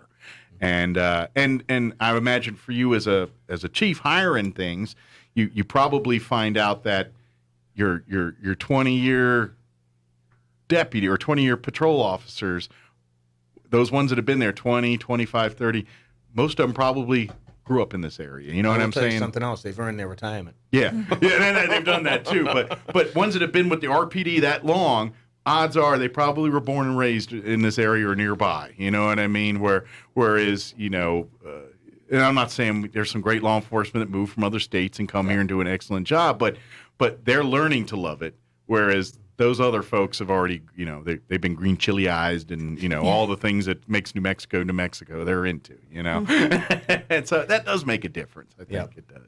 And then hopefully the ones that come in, you're kind of like, let them rub off when they start being a part of the family there at the police station. Then they, you know, get turned into Roswellites too at some point. They hang out a little longer. And that's what that thing is. But I'm guessing and I have no idea. I've never seen stats or numbers, but I bet if you looked at the history of the Roswell Police Department, you looked at all the retired officers from that, the ones that have put in those long years, all at the RPD, probably most of them born and raised in this area. So I've watched some incredible talent retire here in my 11 years. The type of officers that you have here in this community, I say without hesitation, the people I used to read about back east. Gotcha. In a positive way. They do it here. They set the example. Yeah. They walk the walk. They do it. High caliber of character. And I'll tell you, I just am impressed every day. It keeps me awake, you know, and it keeps me sharp. Well, and I imagine, you know, because I imagine you're at a point in your life that if you wanted to retire and settle down, you could do that. Think about it frequently. But you're still here, which probably speaks as much volume for the people that serve with you as it does that serves them. You know what I mean? And that's just those types of things that. As you get older, you start noticing about people, and then you kind of get the real picture of how things work when you see stuff like that, stuff that's never publicly advertised or publicly. So like, yeah, that guy's been there 30 years. It's, you know, you look at like city or county or anything, you see those employees that have been there 30, 40 years, and you're like, when you see that every month at the meetings, there's someone there 30 years, that tells a sign of how they're doing there. And if people are willing to stay there that long consistently, there's probably some good things going on there. It's just an indicator, you know what I mean? And when you see that with the police department, that's that indicator for me. So while I got you on this, and we got about 2-3 minutes here before we got to go, plug the recruitment. I know you guys are always looking for great officers to come be a part of the Roswell Police Department. Talk that up a little bit. Well, I'm going to talk it up, all right. We have 5 openings right now, but we have 5 openings sitting in the bank waiting to be filled. Good. So come on down. Good deal. We offer a fantastic benefits package. It's a job that you'll wake up every morning and thrive and be proud, and you get to do something different every day. You can be the coach. You can be the hero. You can be the EMT. You can break up a fight. You can do it all. You can do it all here at Roswell, and you'll do it every day, every week. But the thing is that I want to remind people out there, you young men and women, the defined benefit pension system will not be here forever. And what it is, it's a guaranteed retirement. When you, so many years and your age, when you retire, you'll be guaranteed a check when you're older like me and you can't pull your weight anymore. So I've already retired from New Hampshire once, but that defined benefit pension, it's not a 401k, it's not a 457. It is a fantastic thing, and we can get it. We can start you at 19 years old, 18 if you're really mature as a PSA, a police service aide, and you're in the retirement system, and we will start training you and preparing you for if you're 20 years old entering the academy and you'll be 21 when you graduate, you'll be on the books, and you could be retiring at I think it's 25-year pension now, but still 25 years if you go in at 18 years old. This is a gig that's not offered anywhere else. That's great. And here's the part I love too is because some people might get a we're going to the academy because you got to get through the academy to become a law enforcement officer. The Roswell Police Department just doesn't say, all right, good luck at the academy and send you off. They're going to train you and prep you. So by the time you're going to academy, you probably know it better than some of the instructors. You know what I'm saying? You'll have a complete understanding of what you're going to be going through, preparing, whether it's the physical side, we got to get you, running a little better, or just the vast amount of knowledge that a law enforcement officer has to have. You will not be thrown out in the middle of the pond. Yeah. We make sure you are prepared. The other thing is you do a month downstairs, one-on-one coaching with one of our recruiters. So, 3 or 4 recruits down there.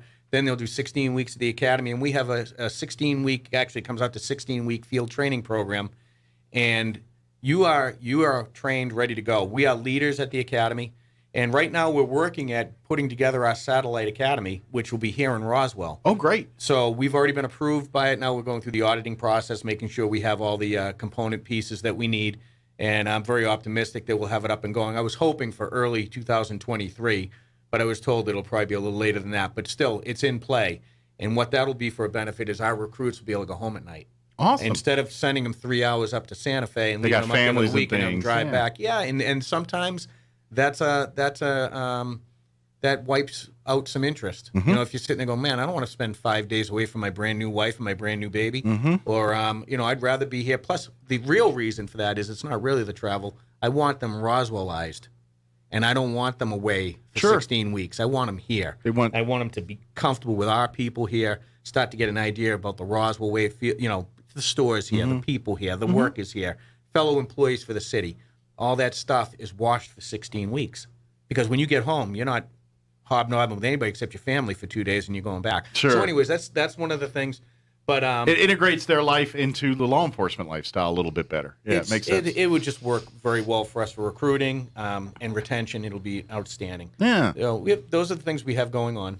It's good deal. But if you go, I know that if you go to the city's website, roswell-nm.gov, you'll find a link. If you go into I believe it's the city government tab, you'll see one for the police department. Right there, you can see the application, the process, everything you need right there. And, of course, don't hesitate to call the police department if you have any questions or talk. If you're out and about and you're going to have lunch at McDonald's or something, you see an officer having lunch there with them, ask them questions, and they don't mind. If they're busy doing their job, let them do their job. But if they're just having lunch or something and you want to say hi and thank them, and then pick their brain a little bit about what life as a law enforcement officer is for Roswell, a lot of them will love to talk to you about that stuff. We have our new banners up too. We just put our new banners up. They look good, and we have, and you name it, we have it. As far as divisions, we got investigations, narcotics, we got SWAT, we have canine. You name it. Canine's back, which I think a lot of people are happy about. Yeah, and they're drug dogs. Yeah. They're purposeful. We've got a virtual range downstairs where you can feel like you're in a video game, and but it's for de-escalation purposes. But it's good, and this age group loves it. So good. It makes the training much more, sticks home to them. I think we're staying with it, and and we have a supportive community, which not every police department can say that. And we thank our community for that support. That's what makes it great. I would actually like to put one last plug in for mental health and just let your listeners know that with our meeting yesterday, we were able to reach out to Representative Greg Nybert, Commissioner Dara Dana, the mayor, and they have all showed their support in coming up with solutions to mental health. So city, county, state representatives all working together. I do want to let the listeners know that the chief and I will continue looking for solutions on how we're going to get this built from the ground up. Well, and let's face it, we all know that it's going to take more than just the city to do that. It's going to take the city, the county, the state, probably even some federal. Absolutely. All parties involved, because we are all dealing with this problem at every level, and it will not get better until we address it. And this is the direction we need to take it in. Absolutely. So, I'm excited. Good Thank deal. you for your time. Yes. Anytime. And love to, anytime you guys want to come on, even if it's, I can talk Tarantino with you for a half hour if you want. One of my favorites. One of my favorites. that. Any movie he puts out, I got to watch it. He's had one of them was a bomber. He had it was all, I can't even think of the name. It was all in different red and stuff like that. Oh yeah. I didn't go for that one, but I like his other stuff. Yeah. And but me personally, I think Pulp Fiction's probably my favorite of the bunch. Yeah. There's a lot I like, but that's my one seed. So, but probably because my growing up at times and when you catch it and all that. But anyway, Which one do you like the best, Lance? I'm coming to your house right now, Lance. I happen to like Guy Ritchie a little more, but okay. Guy Ritchie's kind of the same genre, but a little bit different. Yeah, that's true. Same vein, different way of thinking, presenting kind of the same kind of stuff. Coen brothers. Yeah, they do a great job of that too. So, but.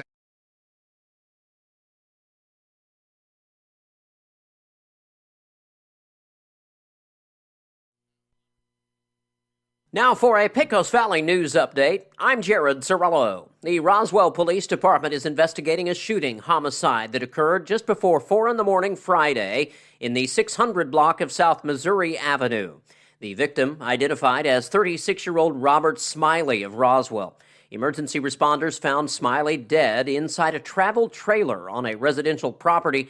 He had at least one gunshot wound. Roswell police currently working to identify the perpetrator. If you have any information, you are urged to call RPD at 575-624-6770.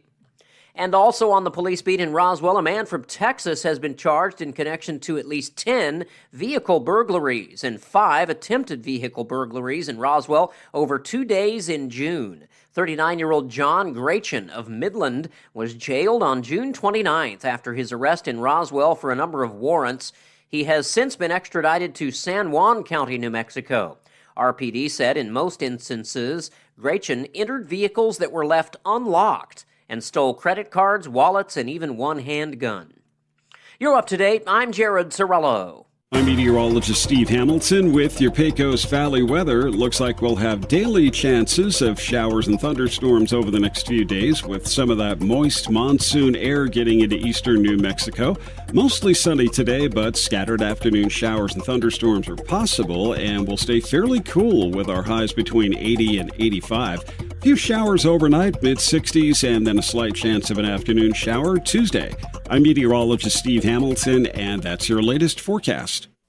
With the Wall Street Business Report, I'm Bill Alexander. Federal transportation officials are warning airlines that new laws could be drafted around passenger rights if the carriers don't give more help to travelers trapped by flight cancellations and delays. The department is asking airline CEOs to, at a minimum, provide lodging for passengers stranded overnight at an airport and give out meal vouchers for delays of 3 hours or longer when the disruption is caused by something in the airline's control. The Transportation Department on Friday released a copy of the letters, which it said were sent to CEOs of 10 U.S. airlines, their regional affiliates, and budget carriers. Teachers around the country are learning about the back-to-school inflation problem. Many are finding the prices for school supplies are a lot higher. Prices for pencils, paper are up, and in many cases, teachers' annual stipends are not being increased. Folders, binders, scissors, and book covers aren't as cheap as they were a year ago. For the Wall Street Business Report, I'm Bill Alexander in Washington. If your car breaks down, no need to cry, because there's always a pal nearby at Big O. At Big O Tires. Locally owned will get you in gear. That's because you've known us for years at Big O. Big O Tires.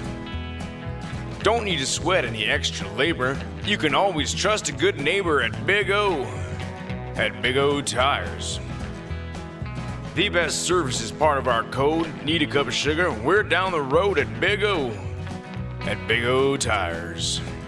Now through September 18th, buy 3, get 1 free on select sets of in-stock Nexen or Aspen GTAS tires with installation purchase. Big O Tires, the team you trust.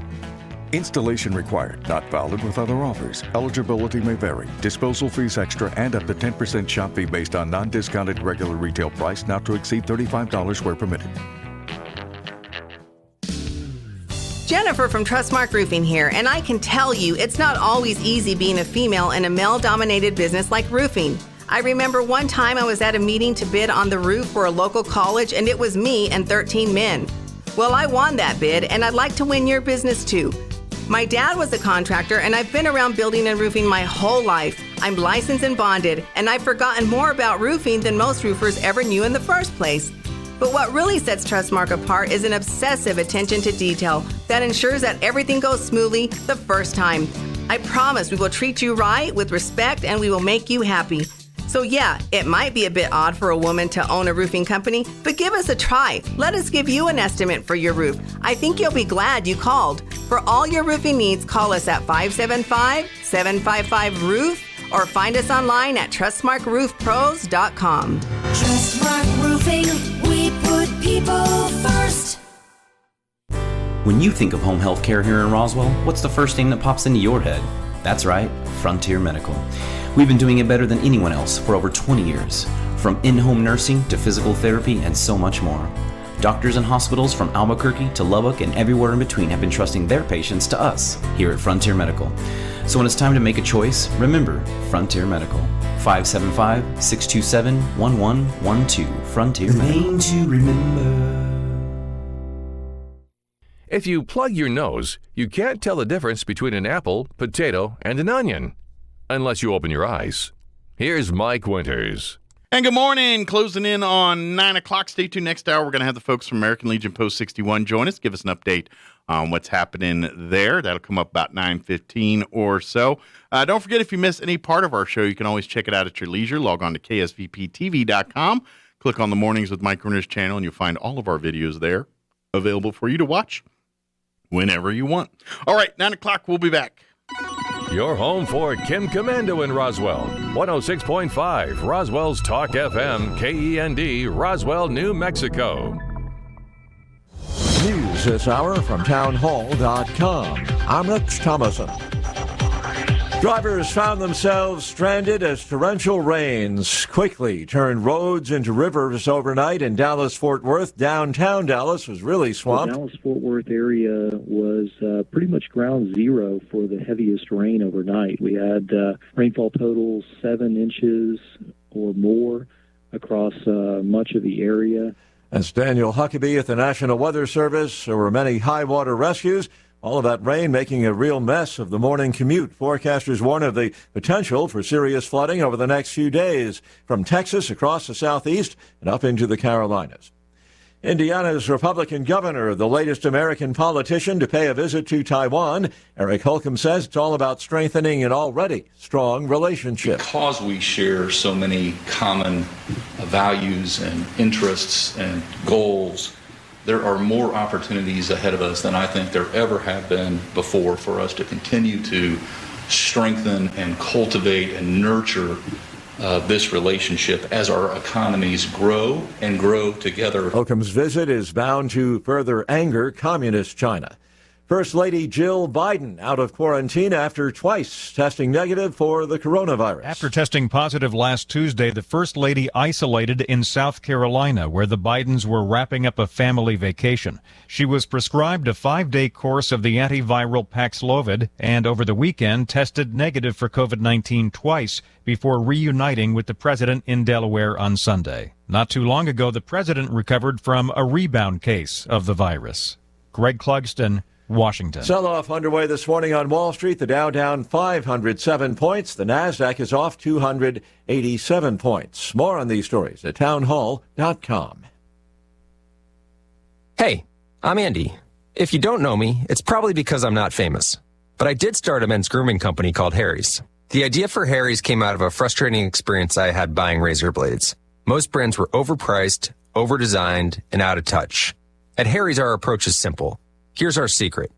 We make sharp, durable blades and sell them at honest prices for as low as $2 each. We care about quality so much that we do some crazy things, like buy a world-class German blade factory.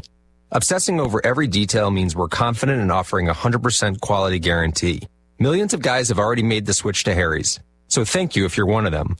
And if you're not, we hope you give us a try with this special offer. Get a Harry starter set with a 5-blade razor, weighted handle, shave gel, and a travel cover, all for just $3 plus free shipping. Just go to harrys.com and enter 3388 at checkout. That's harrys.com, code 3388. Enjoy.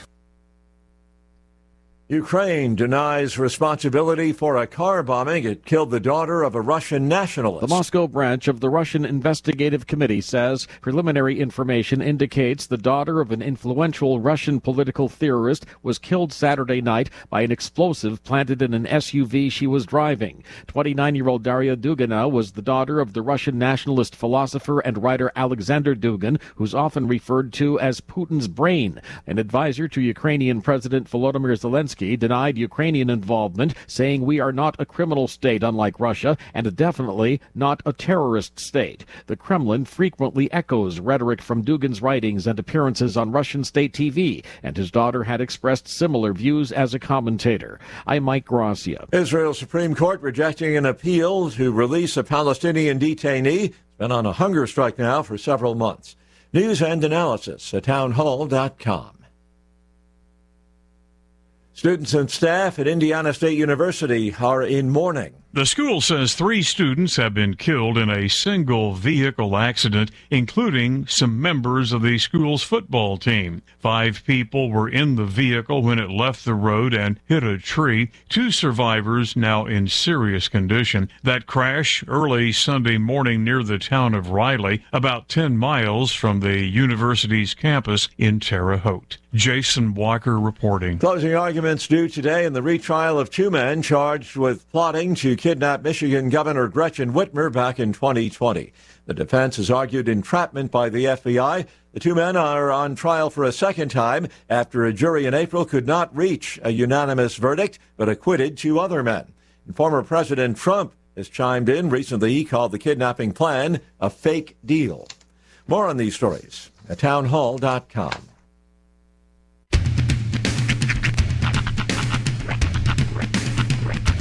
What in the wide, wide world of sports is going on here? I promise you, whatever scum did this, not one man on this force will rest for 1 minute until he's behind bars. Now let's grab a bite to eat. Yeah, come on. I feel the hot wind on my shoulder and the touch of a world that is older. I hit the switch and check the number. I leave it on and then I slumber. I hear the rhythm ringing through it. Flamenco guitar and cumbia music. I hear the talking of the DJ. The travel and what does he say? I'm on a Mexican radio. I'm on a Mexican world radio. Broadcasting live from high atop the J.P. White Building in downtown Roswell, New Mexico. It's Mornings with Mike Winters on 106.5 Roswell's Talk FM. Is that what I sound like when I talk? Now, here's your host, Mike Winters. And good morning. It is 6 minutes after 9 o'clock. Welcome to hour number 3. Chris Inviernos. Mornings with Mike Winters, right here on 106.5 Roswell's Talk FM. There Panic it is. sets in as pen is not here. Yeah, I was like, where's my pen? Don't they stop me? Look at Banner, Michael. Lápiz. Mm-hmm. It's in mi mano. See. Hey. I butchered that. That's all the Spanish I got. There's an episode of American Dad where Steve thinks he's going to wizarding school. He's actually being taught how to process drugs. And the first thing, the guy who speaks Spanish, but he thinks it's a spell, first thing he says is, "Lávate las manos!" And so he's running around the house during the end of the episode, like with a magic wand going, "Lávate las manos! Lávate las manos!" Which is wash your hands. Yeah. So yeah, it's always stayed on my head. Lávate las manos. This is why I don't know math, because it's filled with like full episodes of American Dad and stuff. Yeah. Mm-hmm. References to things. Yeah. I had mentioned last hour about the Judge Judy thing. Kim likes Judge Judy, but we never watched the new show. Right. They still show reruns of Judge Judy like at 4:00 on NBC. We need she new watched ideas those. for Judge Judy. Let's. Well, it like is different. 6 hours later, they're like, pink dress. Well, it's a little different. Is it? Not much. Yeah. A little bit. Yeah. It's still a courtroom. Yeah. She has a different bailiff. It's a different gentleman's a bailiff. I'm sure. I'm sure. She also has a court reporter, a stenographer. Okay. And her granddaughter hangs out there, and she's like a lawyer or something too. But her granddaughter is there to kind of bounce cases off and talk, and apparently handles all of Judge Judy's technology. So when she's got to watch a cell phone video or a video on a iPad or something, it's the daughter that comes and shows her how to use it. That's pretty funny. And that's the premise. That's what I watched about a dozen episodes over the weekend, and that's what I took from that. Let me see if I understand this correctly. Mm-hmm. It's the people's court. Well, no. No, it is, because you said that the daughter, like, she's like she handles the transition, like when they're done doing their case or whatever, she like interviews afterwards. I'm saying. Well, no. That sounds real people's court. No, it's not. She sits like the Judge Judy sits on the bench, and then as she's sitting up there on the bench, so it'll be her way. So to her, she's sitting there facing. So to her right would be the stenographer. Okay, and then her granddaughter / consultant sits on the left. Okay. And then after the case is over, they cut to a segment where Judge Judy and her granddaughter are sitting like in her office talking about the case. Oh, okay. And then sometimes she'll be like, I disagree with you on that, Judge Judy. I think you should have gone this way. Is she passing actual judgments? Like, Judge Judy is. Yes. Do these judgments stand? Just like they would on her old show. Yes. Okay. In much as they stood in her old show. I mean, I think they have to waive some stuff to get and agree to abide by her decision or something like that. They have to sign off on all that before they get paid or anything. A judge, you can preside over any like a makeshift case at any point in time, right? It doesn't have to just be in a courtroom. I don't know about that. I'm not I think that depends on the state. You're not granted magic powers to just tell everybody what to do. I don't think she is I think she's retired. I don't think she's a judge working in any system or anything. Right now, all she does. She's a little slow. I wouldn't call her retired. Y'all yell at him about Judge Judy, not me. That's passing off. I mean, special. But I don't think she does anything other than Judge Judy cases. I don't think she's not sitting in a courtroom in California in her off time handling cases. Right. I don't think that's the case. By the way, I was watching an old episode of Judge Judy last week. It was on TV, and we're sitting there watching it, and all of a sudden, Kim's mom goes, "Is that Amy Schumer there in the audience?" And I'm like, "Nuh-uh." And then I look like, that does look like Amy Schumer. Really? And I Googled it, and Amy Schumer went to a taping of Judge Judy, and her and her sister are sitting in the audience, casually hanging out, watching the case. They never cut to her, and they put her right. So if you cut to like the plaintiff. Every time you cut to the plaintiff, you see Amy Schumer sitting in the audience, like right next to her. That's how I would do my court show. That right there, every week I would invite a random celebrity to just sit there. It's the same. This is stolen from a comedian, but it's the same idea I have for my funeral. Basically, I want to pay John Stamos $1,000 to just show up at my funeral, cry, and then leave. Do you think 1,000 will get it done? I don't know. Adjusted for inflation, we'll go like 2,500 to 3. But just so the people will be like, is that John Stamos? Did Sean know John Stamos?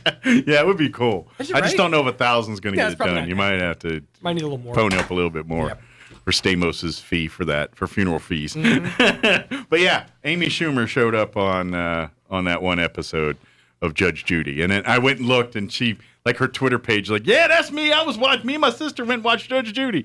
And sure enough, there it was. But yeah, just where's Waldo, the whole situation? Just every week, it's like, Neil Patrick Harris is randomly sitting behind the stenographer or whatever, Yeah. And don't ever cut to him. Just even keep him a little blurry. Yeah. So that people will wonder, I think it's a great idea. Maybe one week at the, what's that one mascot that everybody went all nuts for? The Masked Singer? No, the Pittsburgh, I can't think of it. It was a big deal for a while. A case or no? It was a mascot for a baseball team. Oh, for Pittsburgh? No, it's like Pittsburgh or Philly. I can't remember exactly, but he's like this gigantic mascot. But get him and put him in the background, you know? Okay. Or just like, the Albuquerque Isotope, whatever we have. Well, if you know any A-list celebrities, maybe we can get them to hang out in here just random. At least sit in the background while we do the show. That would be a great idea. Just never cut to him, never reference him. Just hang out in the background, maybe a little fuzzy. There you go. But it was Amy Schumer, and I confirmed That's it. That's amazing. That's fantastic. All right, it is 12 minutes after 9 o'clock. Let's go ahead and get you up to date on the weather. I'm meteorologist Steve Hamilton with your Pecos Valley weather. Looks like we'll have daily chances of showers and thunderstorms over the next few days, with some of that moist monsoon air getting into eastern New Mexico. Mostly sunny today, but scattered afternoon showers and thunderstorms are possible, and we'll stay fairly cool with our highs between 80 and 85. A few showers overnight, mid-60s, and then a slight chance of an afternoon shower Tuesday. I'm meteorologist Steve Hamilton, and that's your latest forecast. They made a reboot, too. I can't remember the name. It's on Netflix right now. Currently, sorry, we were talking, not Home Alone. What was it? Sean, what's the name of the Stamos show? Not Home Alone or Too Close for Comfort. What was the name of that show? If I needed it, I can't tell you. But if I didn't need it, that thing, I would have said it 15 times. But I can't do it right now. Currently 69 degrees here in Roswell. Humidity is at 78%.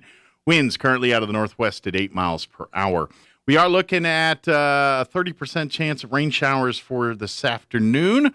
Otherwise, partly cloudy, high of 82 today. Winds will be out of the north at around 10 miles per hour. For tonight, a 30% chance of showers and thunderstorms, mostly cloudy. Overnight low of 87. Full House was the name of the show. And then the reboot is Fuller House on Netflix right now. Full House, that was it. Missed that one? Okay. It was a popular show there in the 80s. It got Stamos famous. So he's done a couple things since then. But and here's the thing. He's older than me. He's probably in his 50s now. But he looks maybe 60s. I don't know. He's got to be in his 60s, but he looks like a 30-year-old. He looks perfect hair, perfect everything. He's just, yeah. I was a little busy. Yeah, he's probably in his 60s, I'm guessing, Stamos. Yeah, 60s. I don't know. Well, I mean, just he doesn't look like a man in his 60s. He still looks like a heartthrob. Like he walks in a room and women swoon and all that. You know, not many 60-year-old men can pull that off. He does. Not all of us can be Sean Connery. But, got the vapors. All right, back to the weather before everyone gets all swoony. 30% chance of rain today, partly cloudy, high of 82. Tonight, 30% chance of showers, mostly cloudy, 67. Tuesday, a 20% chance of showers, mostly sunny, high of 82. Tuesday night, 20% chance of showers, partly cloudy, overnight low of 65. No talk of rain on Wednesday, just mostly sunny skies, a high of 85. But Thursday, 20% chance of rain, mostly sunny, 87. Friday, 20% chance of rain, sunny, and 88. Weekend, 30% chance of rain Saturday, sunny, and 89. And a 30% chance of rain Sunday, sunny, and 91 for a high there. All right, it is 16 minutes after 9 o'clock. We're going to take about a 3.5-minute commercial break, and then we'll have Jen and Lee from American Legion Post 61 family join us, give us an update on what's going on there. That's coming up next. Don't go away. You're listening to Mornings with Mike Winters. At LeGrand Funeral Chapel, we believe that every funeral should be a reflection of the life it honors. The joys, the triumphs, the faith, the family, and so much more. For us, no detail is too small, no request too big. This is Rosa Aguilar. When the time comes to choose a funeral home, we hope you'll let us serve your family. At LeGrand Funeral Chapel and Crematory, we make it personal. The E&MU Roswell Pool is open for summer 2022, and it's open 7 days a week from 10 to 11 every day for lap swimming and from 11 to 5 for open swim. Just $5 for the whole day. Once you pay, you can stay all day. With full concession stand, lots of covered seating, and more. Swim passes are available, and E&MUR students get it half off. Book the pool for your next party or get-together and run the pool from 6 to 10 p.m. For information and reservations, call 575-624-7305. That's 575-624-7305. When you think of home health care here in Roswell, what's the first thing that pops into your head? That's right, Frontier Medical. We've been doing it better than anyone else for over 20 years. From in-home nursing to physical therapy and so much more. Doctors and hospitals from Albuquerque to Lubbock and everywhere in between have been trusting their patients to us here at Frontier Medical. So when it's time to make a choice, remember Frontier Medical. 575-627-1112. Frontier Medical. Name to remember. Here at the Tailgate Nation, we try to make our service department as friendly and convenient as possible. But sometimes you're just too busy to bring your vehicle in for the service it needs. So your friends at Roswell Ford have come up with a revolutionary new idea, mobile service. Instead of you bringing your vehicle to us, we'll come to you. That's right, the Roswell Ford mobile service crew can take care of routine maintenance and light repairs at your home, office, place of business, or just about anywhere your vehicle is. We can change your oil and filter, rotate your tires, replace your battery, change your windshield wipers, do a complete multi-point inspection, and more. Right in your own driveway or parking lot. And these are Ford factory-trained technicians who'll bring the right equipment, tools, and parts to get the job done correctly without interrupting your busy day. So how cool is that? Mobile service. Kind of makes you wonder why nobody thought of it before. Call the Roswell Ford Service Department to make an appointment. Then just sit back and relax. Buying a sewing machine from a big box store or online might seem like a bargain, but in this case, you really do get what you pay for. Just the machine. No lessons, no help with figuring out why it isn't working the way you expect, and no one close to fix it. Buying locally from an authorized retailer may cost a little more, but in the end, it will save you time, money, and aggravation. Come see me, Chris Ann, at So Easy Sewing, 200 East College Boulevard in Roswell, and let me show you why it pays to shop local. So Easy Sewing. You've never had it so easy. Well, the biting bugs and the ferocious flyers are out in force, and if you don't take care of them now, you'll be swatting and scratching all summer. Makes me itchy just thinking about it. Hi, this is Jim Gill from Roswell Seed Company. Whether it's keeping the fleas and ticks off your animals or keeping the flies and mosquitoes away from your barbecue, you gotta use the right stuff, and you gotta do it at the right time. So come see us now at Roswell Seed Company, and don't let the bugs tick you off. Get it? Tick. You can't hunt camels in Arizona, but you can buy them. They go for about $10 a pack. Here's Mike Winters. And good morning. It is 20 minutes after 9 o'clock, and joining us in studio from American Legion Post 61 family, of course, Commander Lee's back with us, and our auxiliary president, Jen, back as well. Good morning, guys. Good morning. We're going to confuse your audience because we're normally here on Wednesday. Yes, well, they're about to go to the national convention here later this week, so tomorrow. The normal time slot was not available because they're out of town. Yeah, so. we would have been in, St. Louis on Wednesday. Yeah, Wednesday I'll be in St. Louis. Yeah. Do y'all get any kind of real layover in St. Louis, or? No, we're staying the night in Oklahoma City and then St. Louis. We're driving, so it's taking us I got you. a little while to get there. Oh, I got you. Which, you know what? Yeah, I gave in this day and age of flying, I'd rather drive anyway. I no guarantee. Flying a long time ago. Yeah, there's no guarantee you'll get there with a fly that's, it's like, oh, we canceled your flight on you. Right. It's not reliable. You don't have to rent a car. You have all your equipment with you. Sure. Yeah, I imagine because you guys have a lot of things to bring with you, so I imagine it's a lot easier in a vehicle to do that than try to go through airport security. It would be a nightmare. Everything else that's involved there. Now that we got my truck figured out, Yeah. Now it's a safe trip too. Well, the battery had fused apparently and shorted out the alternator. Oh. Took 2 alternators to figure that one out. Yeah. And then and the mechanic was amazed that it hadn't started a fire, so I feel very lucky. Apparently you should have fried an egg on it. Yeah. Oh, wow. Is that close, huh? Well, I know that feeling. Anytime you have an electrical system, like you overload outlets or something like that, sure. and you draw there's a risk current, of fire. Yeah, because it melts the insulation off the wires, and then, bing, there you go. Then you got a problem. Mm-hmm. Yeah. Hopefully you have, the things to prevent that from happening, but it does happen. It goes unchecked. But, well, good. So safe travels to the Great North tomorrow. Wisconsin. There you go. At least you have some good beverages up there.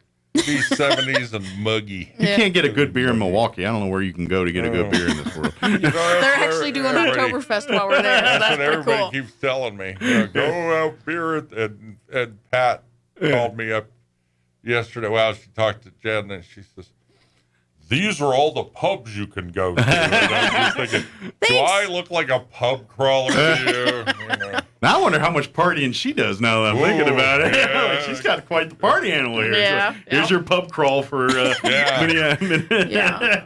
Milwaukee. But I guess there's some really good restaurants. I'm hoping we get to try. I imagine that, you should be able to get a good steak and a beer somewhere in Milwaukee. Yeah, I'm but thinking. anything close to that convention center is probably $15 for a can of soda. This is true. This is true. But when in Rome, one time you got to do it, right? Right. Yeah. But yeah, they're there for the national. I've never been to Milwaukee in my life. I haven't either. I've never been. I'm either. interested to see, and I've never seen the Great Lakes either. So I've seen a little bit of the Great Lakes. I've been in the Great Lakes. Let me tell you, I'm not missing too much. It's cold, they're great. dirty, the whole 9 yards. It's like an ocean, but there's another side. Sort of. Well, that's cool. Yeah.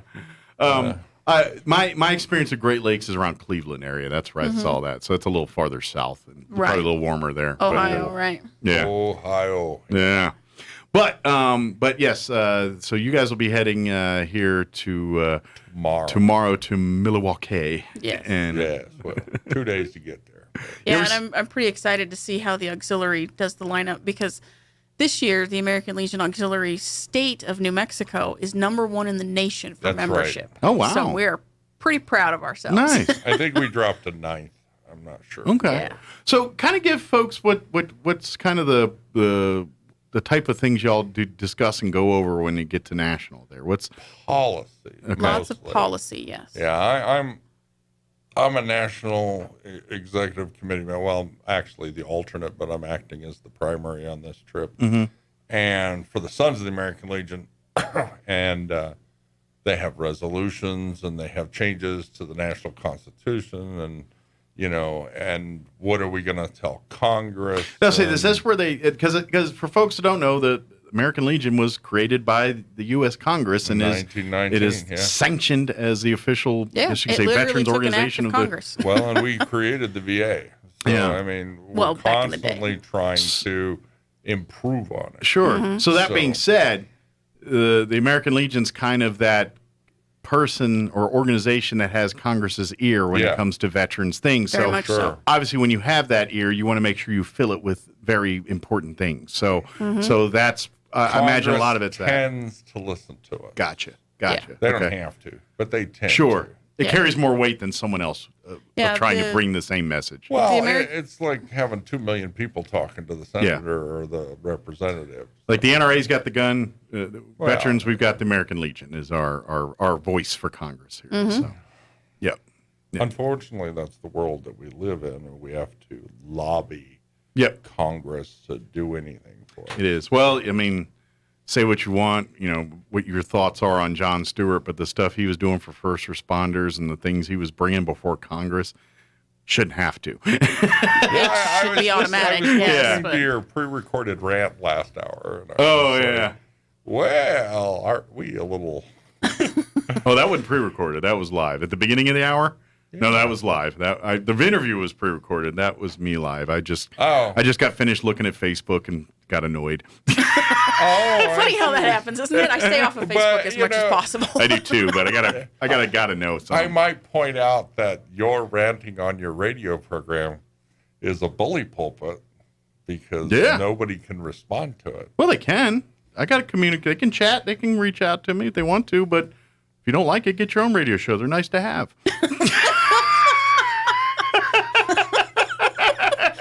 Yeah, I would mind if I just come on yours every once in a while? Sure. Start a podcast. Get involved. I used to be on local TV here. Yeah. But yeah, it's nice thing to have. I used to be on a religious show here in town. Yeah. The Abbott and the Babbitt and You guys had very interesting discussions. That Bishop dude and all that stuff. I just see people sit there and call each other the names and starchly defend their party and not the community, and I'm like, I just have an issue with that. I'm sorry, Right. Well, I get it if we're talking. I don't want to talk politics, but I'm on both sides sometimes because I'm a conservative libertarian, which means that everybody's pissed off at me all the time. So I'm kind of in that same boat. I don't support this, but I support that. Yeah. You know, but 90% of my life is not politics because It's the American Legion. wearing the hat. Yeah. Yes. Because I'm not on a political party. I'm on the military bandwagon. Yeah. Well, and that's part of my thing. I'm like, this is Team America, not Team Democrat, Right. Team Exactly. Republican. And you people have turned it into Team Democrat, Team Republican instead of Team American. They've lost sight of that, and I don't hate care that. what your party is. Yeah. What can you do for veterans? Yeah. You know, and I found that, you know, you watch TV or whatever, and they tell you that, oh, the Republicans support the military and the Democrats don't. But I will tell you that when I was in Colorado, our staunch reporters our supporters were Democrats. So 90% of the time we were talking to them on Capitol Hill. Sure. And here too in town, I found that sometimes the Democrats are more supportive of military causes than and I would argue taxes and whatever. 20 years ago, it was less us versus them mindset. You know, for sure. And now it's all that. It's like, oh, you support that, then you're against us. We're going to throw you out with the bathwater. Well, I was a lot younger then, but 20 years ago, to me, the lines were not quite so blurred. Yeah. Now it's, you open your mouth, you say 3 words, and they've already got you pinned to some party. They pigeonholed you into one thing. Oh, yeah. And No, they're I'm not going going to listen to as you such. anymore because now. And I have a big problem with that. And I call people out on it all the time, and especially locally. Because, you know, that's one thing to do that up there in the Fed level when everybody and their uncle's doing it. But here in town, when you got to go to the store and church for these people, and now you're going to act like this on Facebook like you never talked to someone before or point out things before, shame on you. But I don't want to minimize the fact that there are some people out there that are really, they're very divisive people. Yeah, and they get dealt with in different really ways. Care how they come across. And they get dealt with in different ways, and I frankly don't care what happens to them. I suppose. If you want to be that way, then you reap what you sow. God bless you, and it's gonna bite you in the tail, and it's gonna get you someday. Yeah. And I warned you, and I'm just gonna laugh and say that's a shame and move on about my day. When you're sitting in your hole crying to yourself because the whole world screwed you because you started being divisive. Good luck with that. And But, then when we got to bail them out, I'll be like, I mean, if we're going to talk politics, we'll go into things like the PACT Act, you know, which got passed, and the burn pits and stuff, because they're now starting to realize that a lot of these military bases around the world, people were exposed to toxic waste. Yeah, very nasty I mean, you're stuff. seeing on TV these ads about Camp Lejeune, And I know- but there are a lot of places all over the world. I mean, and I don't want to be interpreted as don't fight for anything. No, that's not what I'm saying. My thing is, fight for what's right. But what I'm seeing on Facebook is people that just don't like the party. And so they're just doing nothing but sharing photos of what the other party's doing bad instead of actually talking about how to fix things. And that's one thing if we're talking about presidents and people on TV and stuff that there's cartoons about them in papers and things like that. That's one thing. But we're here in Roswell in a nonpartisan deal, and these clown shoes. I know they're what not. I'm going to say is, and these clowns are sitting there playing like children. The hierarchy that you get in politics, the more divisive things are. The lower you get, the less they should be, because here at the grassroots level, we're fighting for Roswell. We're fighting for Roswellians. But they're not we're fighting for that. And if you're going to allow national or even international politics to jade your life, then you're not supporting your community. We should be talking at the local level here about things that matter to us. I agree. And none of that happened to do with a D or an R. None of that. Right. No, I'm not even. It's just what I'm not even talking on that. But that's level. what people are doing, and I have an issue with it because I'm like, no, this is about what's best for the community. This is not about what your party says is best for this community. And we got too many people telling us what this party says is best for this community, and I'm like, get the hell out of my by city government with your party crap. Right, and I've noticed that a lot more of these national arguments are creeping down into local politics, which to me makes no sense, because we should be talking about what are we doing with, the funds here, what are we doing at the convention center, how are we dealing with the city's water problems, and I don't really think that it has anything to do with critical race theory. Yeah. All I'm saying, public, look who's acting like adults and look who isn't. And the ones that aren't, kick them the hell out. Yeah, but they're politicians. Kick them the hell out. That's all I'm saying. I'm tired of these people, and it's even worse at this level because they have zero political experience. They're just people that are mad and sign up for things, and that's great. But don't come with ideas. Don't come mad. Come with ideas and come with solutions. Back to what I was saying before. You open your mouth, you say three words. They already put a D or an R next to your name. And exactly. You're kind of pigeonholed. Yep. So what difference does it make here? Well, that's why I keep saying what I'm saying. I'm like, if you do that, shame on you, and you should be removed for that. I have no problem with it at the state level. I have no problem with it on the federal level. But if you're talking about Chavez County. Exactly. And that's all I'm talking about is right here in locally. Yeah. I realize there's dumbness at higher levels. Be better than that. Well, and we at the American Legion have to deal with the community. Yeah. And I don't really care what your political affiliations are. By the way, if you can help the American Legion, please don't hesitate to call me. Absolutely. But I don't really care if you have a D or an R or an I or an A or whatever next to your name. Yeah. It doesn't really make any difference to me because I don't see race. We're all under the skin. We're military people, and we're trying to fight for our community. Yep. So to bring it all back, we do have some events coming up that I would like to talk about. Yeah. For instance, on the 27th, I think it is, Saturday, we're having Vitalant come in at First United Methodist Church. They're doing a blood drive. We're going to do a blood drive. Yep. Unfortunately, I won't be there because I'm voting at national. But that, and we'll have a substitute crew out at Farmers Market. Unfortunately, we were unable to do Farmers Market on Saturday. Apparently, there was no Farmers Market. Yeah. Everything got pretty much canceled. Sure any events that were on Saturday pretty much got canceled. Mother Nature wanted to make sure we were well hydrated. And you know what? This little rain we've been getting, I welcome that rain we got Saturday. It's helpful. Yes. It may not seem like it for some people at the time. I do feel bad for the folks that were stranded in the Carlsbad area. Yeah. That kind of sucks, but. Yeah, the caverns. You hear about that? They weren't trapped in the caverns. They weren't trapped in the caverns. Yeah. They were trapped out because the road was cavern. washed out going right. in. But I mean, the headlines were so misleading. It made you gave you the impression they were living down in the underground or something. Although I ain't gonna lie, it'd be kind of cool. Like as long as there's no danger, you're just stuck in the caverns. How cool would that be? You get like, hey, look, I get to hang out in the caverns for 10 hours, do whatever I want. It's within reason. It's underground, and if it's a deluge, it's going to come down there because you're down there. I know, but I don't think there's any. I don't know.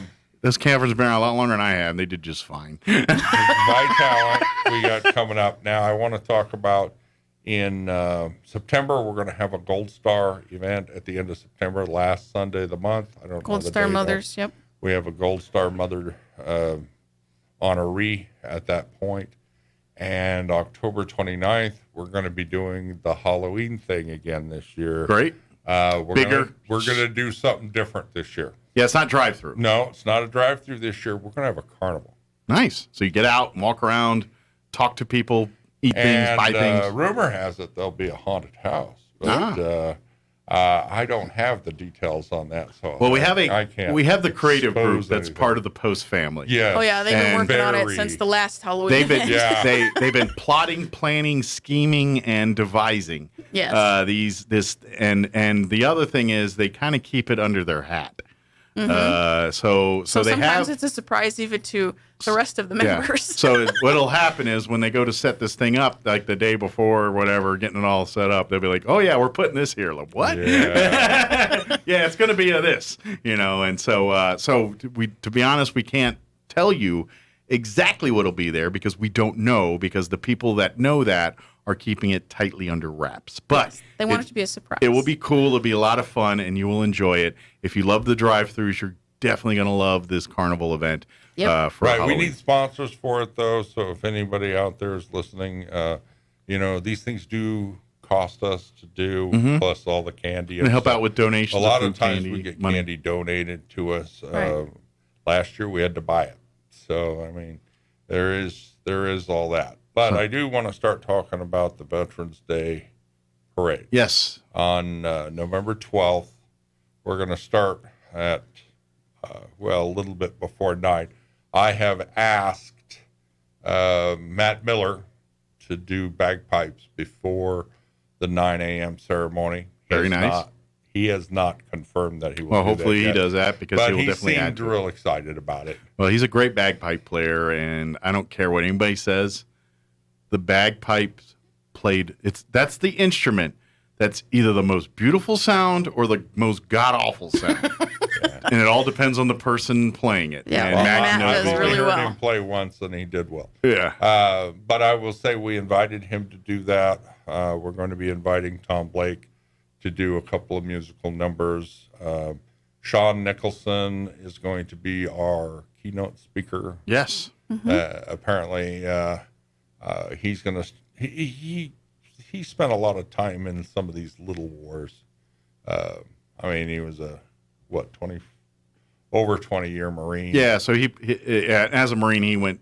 When they send people to these remote little skirmishes and things, and he was part of a lot of those. So, yeah. These things that don't necessarily make it on the news or This get the year's public theme is spotlight all on the it. little wars and conflicts, basically peace through strength. So we're going to be talking about things like Lebanon, Grenada, Panama, Libya, stuff like that. Libya was 86. Yeah, so we're trying to concentrate mostly on 1975 to 1991. So I just missed the window. Anything pre-Gulf War, is what we're trying to talk about. This My little skirmish was like 98, 99.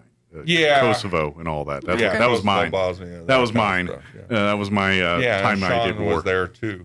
So I was in Italy, but yeah. I was you in were the Air still Force. in. I was in the Air Force. I was loading, but I worked.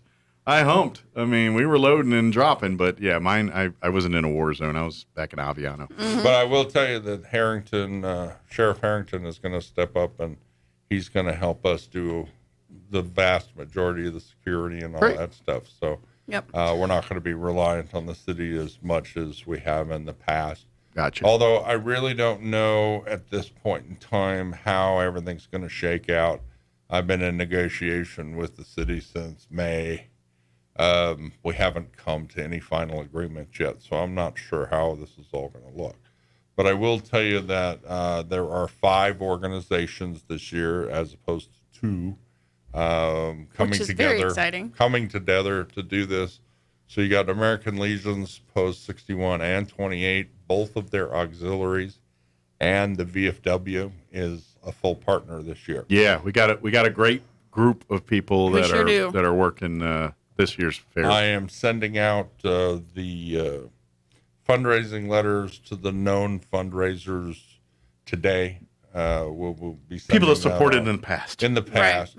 But we need new supporters. So I want you to know that despite the fact that Post 61 is spearheading the donations, they will be split 5 ways this year. Yeah. So because everybody is an equal part. And I will tell you, so the VFW will use their portion to do VFW, their passion projects. Post 28 will use it for their passion projects, and then 61, our post will use it for our passion projects. Which for sure. Which I can tell you, for us, we're scouting with the Cub Scouts, Memory Lawn. Yeah. Those are 2 of our big passion projects. We have others, but those are our 2 I was typical ones. informed by the VFW that Crumlin's already stepped up. Great. So they've already made a donation. Does not surprise me. So, that's great. That's that. Scholarships. I want to talk about that real quick. We met first week of August, and the executive board chose all 5 recipients for fall. However, we had a slight problem with the donator through the IRS, and we are working feverishly to get that resolved and get the money distributed. Okay. Yeah, I don't want to say don't apply. We've actually had another application come in since then. Great. But those will all be considered for spring. Gotcha. 2023. So if you missed the window for this one, don't worry. We're putting you in for the spring. Putting you in for spring. Good, And gotcha. So we'll have at least 2 for spring 2023. I got to talk to Crum. The idea is we have to have a if few he's gonna more, step too, up so. again, but we would like to have more. But I know for sure we'll have 2. Sure. Well, we have Crumlin being one of them, but we have others that are very much supporting us with money for these things. Some don't want public recognition, but they are helping us do this kind of stuff. So just let you know that. Yeah. That's a fact. Yep. Also, I want to tell you about our Charity Bear project. Well, actually, I'll let Jen talk more about it. We've had several people donate, or sponsor these charity bears. One company in particular, Reineke Medical, they sponsored 50 bears. That's awesome. Yes, they did. Yeah, big thank you to them. For sure. And we managed to complete a lot of the bears. We actually gave 24 of them to the Sheriff's Department a couple weeks ago. I'm sure a few of those are in the hands of kids as we speak right now. I am sure Hopefully they not too are. many, because that means they had a lot of calls. But you know what I mean. Right, yeah. And we're currently working on some more bears. We've got some that, while they are patriotic, don't necessarily have the military-themed bellies that the other ones did. Sure. So we're Kids don't branching care out. there. They just want something to comfort. something soft and cuddly. Yeah, so we're working on those, and we're hoping to get some more of those completed, and we'll probably give this round to the police department. RPD. Yeah, Very that's good. what we're thinking. Good deal. And then I imagine there some probably going to state at some point, and or Yeah, various it could be agencies. where it just depends on where the members want to send them. Where the agencies need it, where it's needed, Right. basically. Where we can And help. we're asking for a $10 sponsorship for each bear, helps cover cost of materials Sure. and everything. And then if you actually want to purchase one because you think they're so cute, you just got to take one home. Sure. We're asking $15. Yeah, Because, make a donation to make another bear for another child. Right, So. exactly. The chickens are a lot cheaper. Though. You can sponsor a chicken. And they're $5. tastier, too. They're tastier, too. No, you can hold them in your hand. Yeah. No, we made little Pin pin cushion. cushion chickens last year for farmers market. Yeah. So those are fun too. And make sure you come visit the American Legion Post table out at the farmers markets. For sure. When they have them, we're out there. So hopefully this Saturday weather will allow it to be out there, and we'll have a crew out there. Yes, and there will be crack and black tar heroin as per normal, also known as confections. Yes. Yes. Cookies. Yeah, the sweet and treats. brownies. Yeah. You know,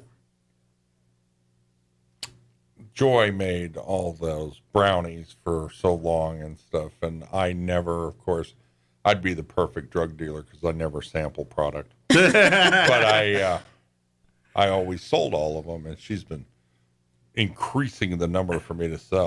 She's putting the gauntlet bigger and bigger. But I still had never tried it.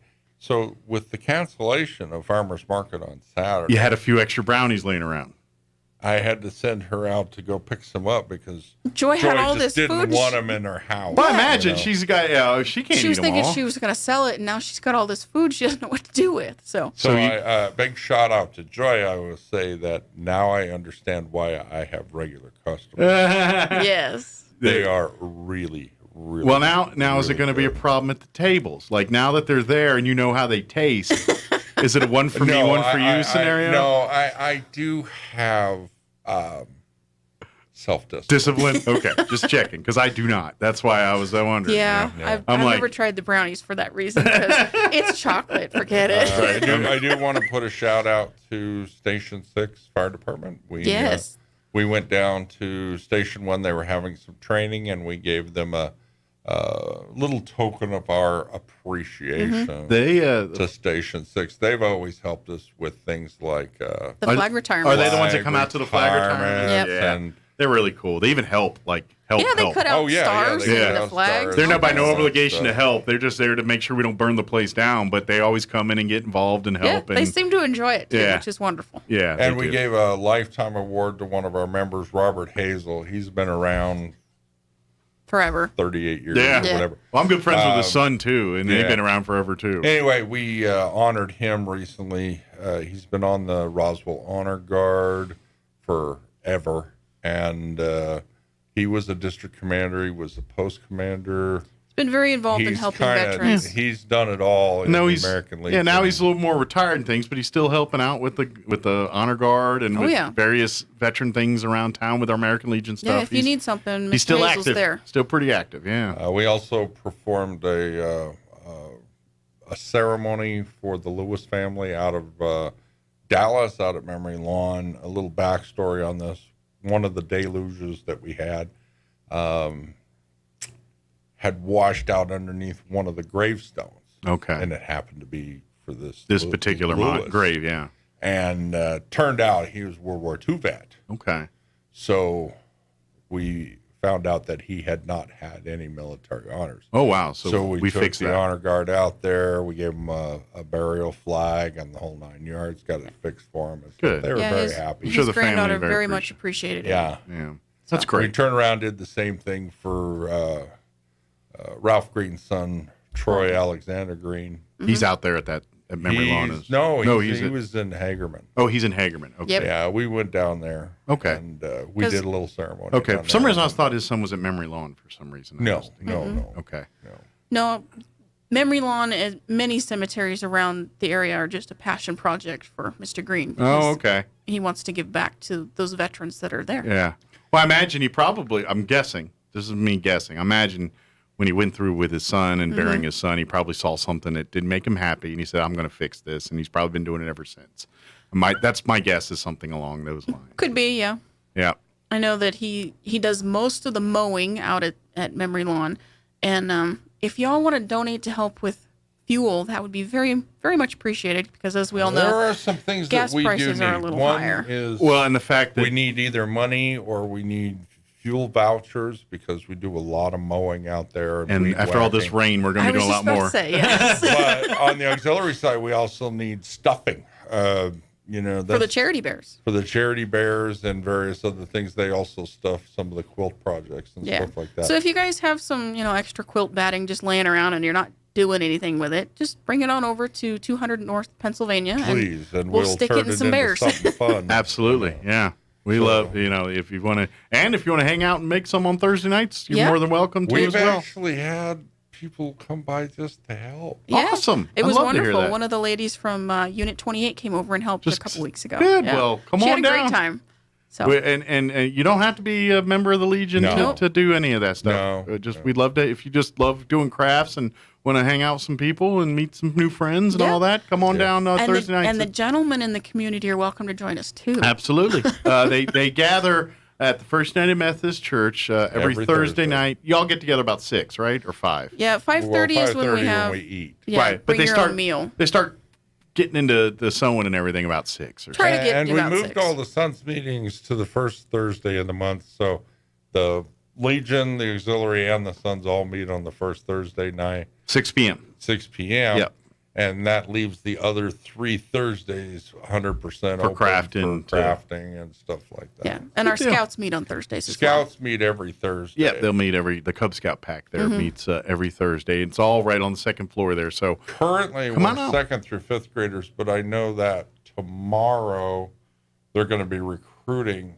I think it's at Military Heights, but I'm not Could sure. be one of the schools. I don't One of the remember. schools, Joy and Dawn are going to be out with Matt recruiting for more Cub Scouts. Awesome. And more, hopefully we'll get some Weeblos and troop out of it.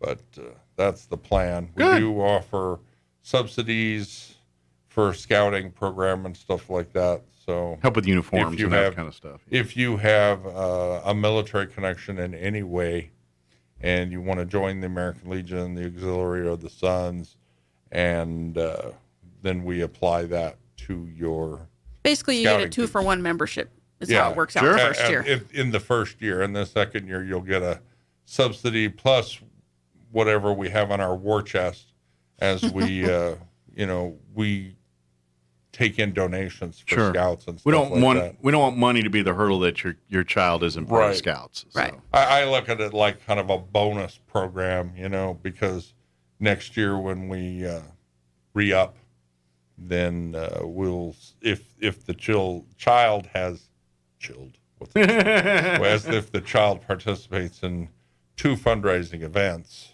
only 1 hour each time, then we will split some of that war chest with them to help offset costs. And they're doing all kinds of fun slight stuff bit of sweat already. equity, not much. Yeah. It is, yeah. And they've already done a camping trip. They've helped out with the flag retirement. They've got some more camping trips planned. So Apparently they have one this weekend.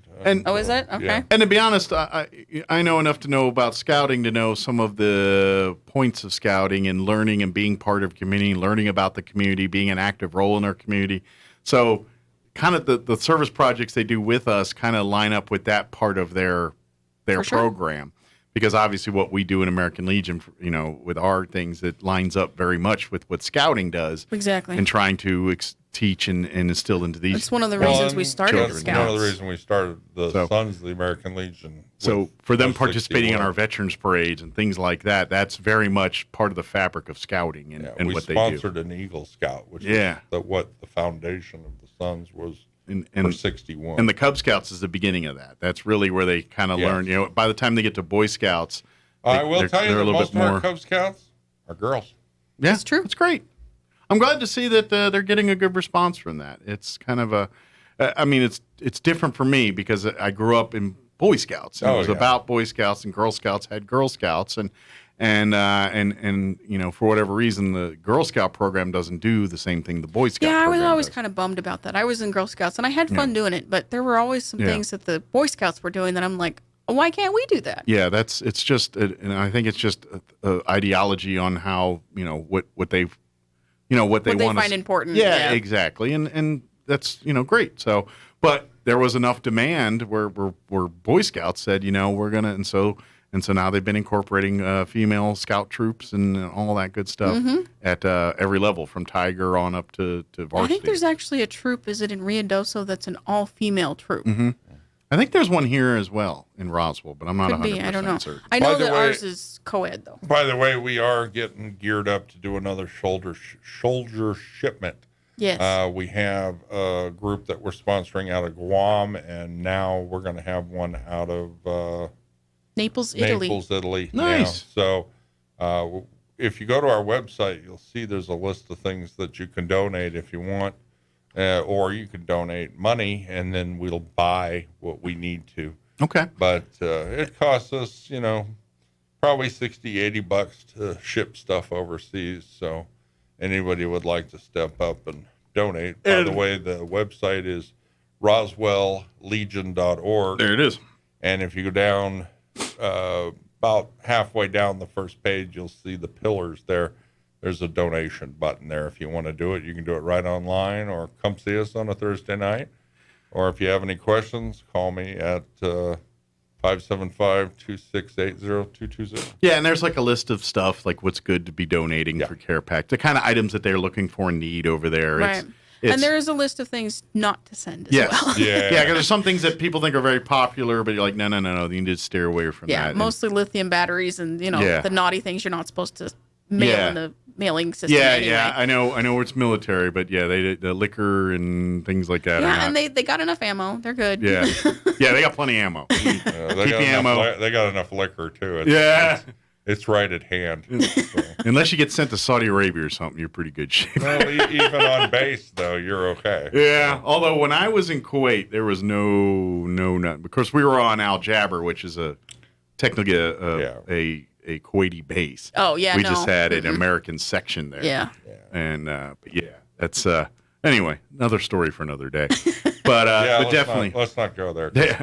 I'm actually going to meet up with a military buddy of mine. I was when I was at Keesler Air Force Base for training for 14 months. He and I were roommates that whole time, and Yeah. well, He's going to meet us up in 90% of the Milwaukee. time. Oh, cool. But he's going to fly. Is he a up there. Legionnaire? He is. Or he just lives in- Yeah, Just he recently. joined a Legion post down in Florida. Okay, so that's the reason he's going to Yeah. Milwaukee. National No, the Convention. reason he's going is to come see me. Oh. Apparently, he thinks he can still corrupt me, but we'll see what happens. I have a lot of responsibilities now. I'm a lot older than I used to be. Yeah. I say that too. And then I do stuff. I've never heard of you doing anything. Not yet. You try to keep it out of the public eye. Right? Try to keep it on the down low. I don't advertise what I do on Facebook, unlike a lot of people. I'm like, no. I keep my trouble to myself. I'm not out myself. I'm not stupid. Yeah. There are those that do that. Just all the time. We're out of it. But if anybody has any questions, again, check out the website, roswelllegion.org, and you can learn everything there. Come out to our meetings. Come out to First United Methodist Church any Thursday night, really, about 6 p.m., and you're going to meet some of our Legionnaires. If you come the first Thursday, you're actually coming on meeting night. But if you come any other Thursday, you get to meet our auxiliary and meet some of our folks that are working on these projects. Yeah, you can meet a celebrity. Yeah, there you go. And, of course, if you want to learn more about it, please reach out to us. Come out to the website. Come out to Farmers Market and ask questions on Saturdays. Yeah, We'd we're love happy to answer questions and do all that for take you. memberships and all sorts of things. Yeah, so good deal. We get it all?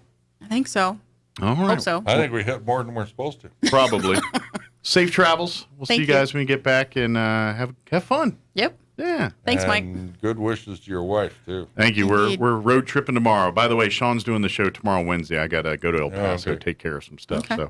So Safe travels to you as well. Yes, thank you. And although I'm getting quite good at that trip now. I bet. All right, quick break before we wrap up the show. Don't go away.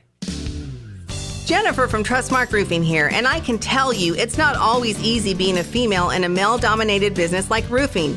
I remember one time I was at a meeting to bid on the roof for a local college, and it was me and 13 men. Well, I won that bid, and I'd like to win your business too. My dad was a contractor, and I've been around building and roofing my whole life. I'm licensed and bonded, and I've forgotten more about roofing than most roofers ever knew in the first place.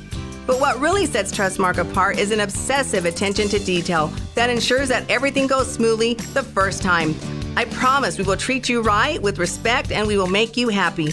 So yeah, it might be a bit odd for a woman to own a roofing company, but give us a try. Let us give you an estimate for your roof. I think you'll be glad you called. For all your roofing needs, call us at 575-755-ROOF or find us online at trustmarkroofpros.com. Trustmark Roofing, we put people first.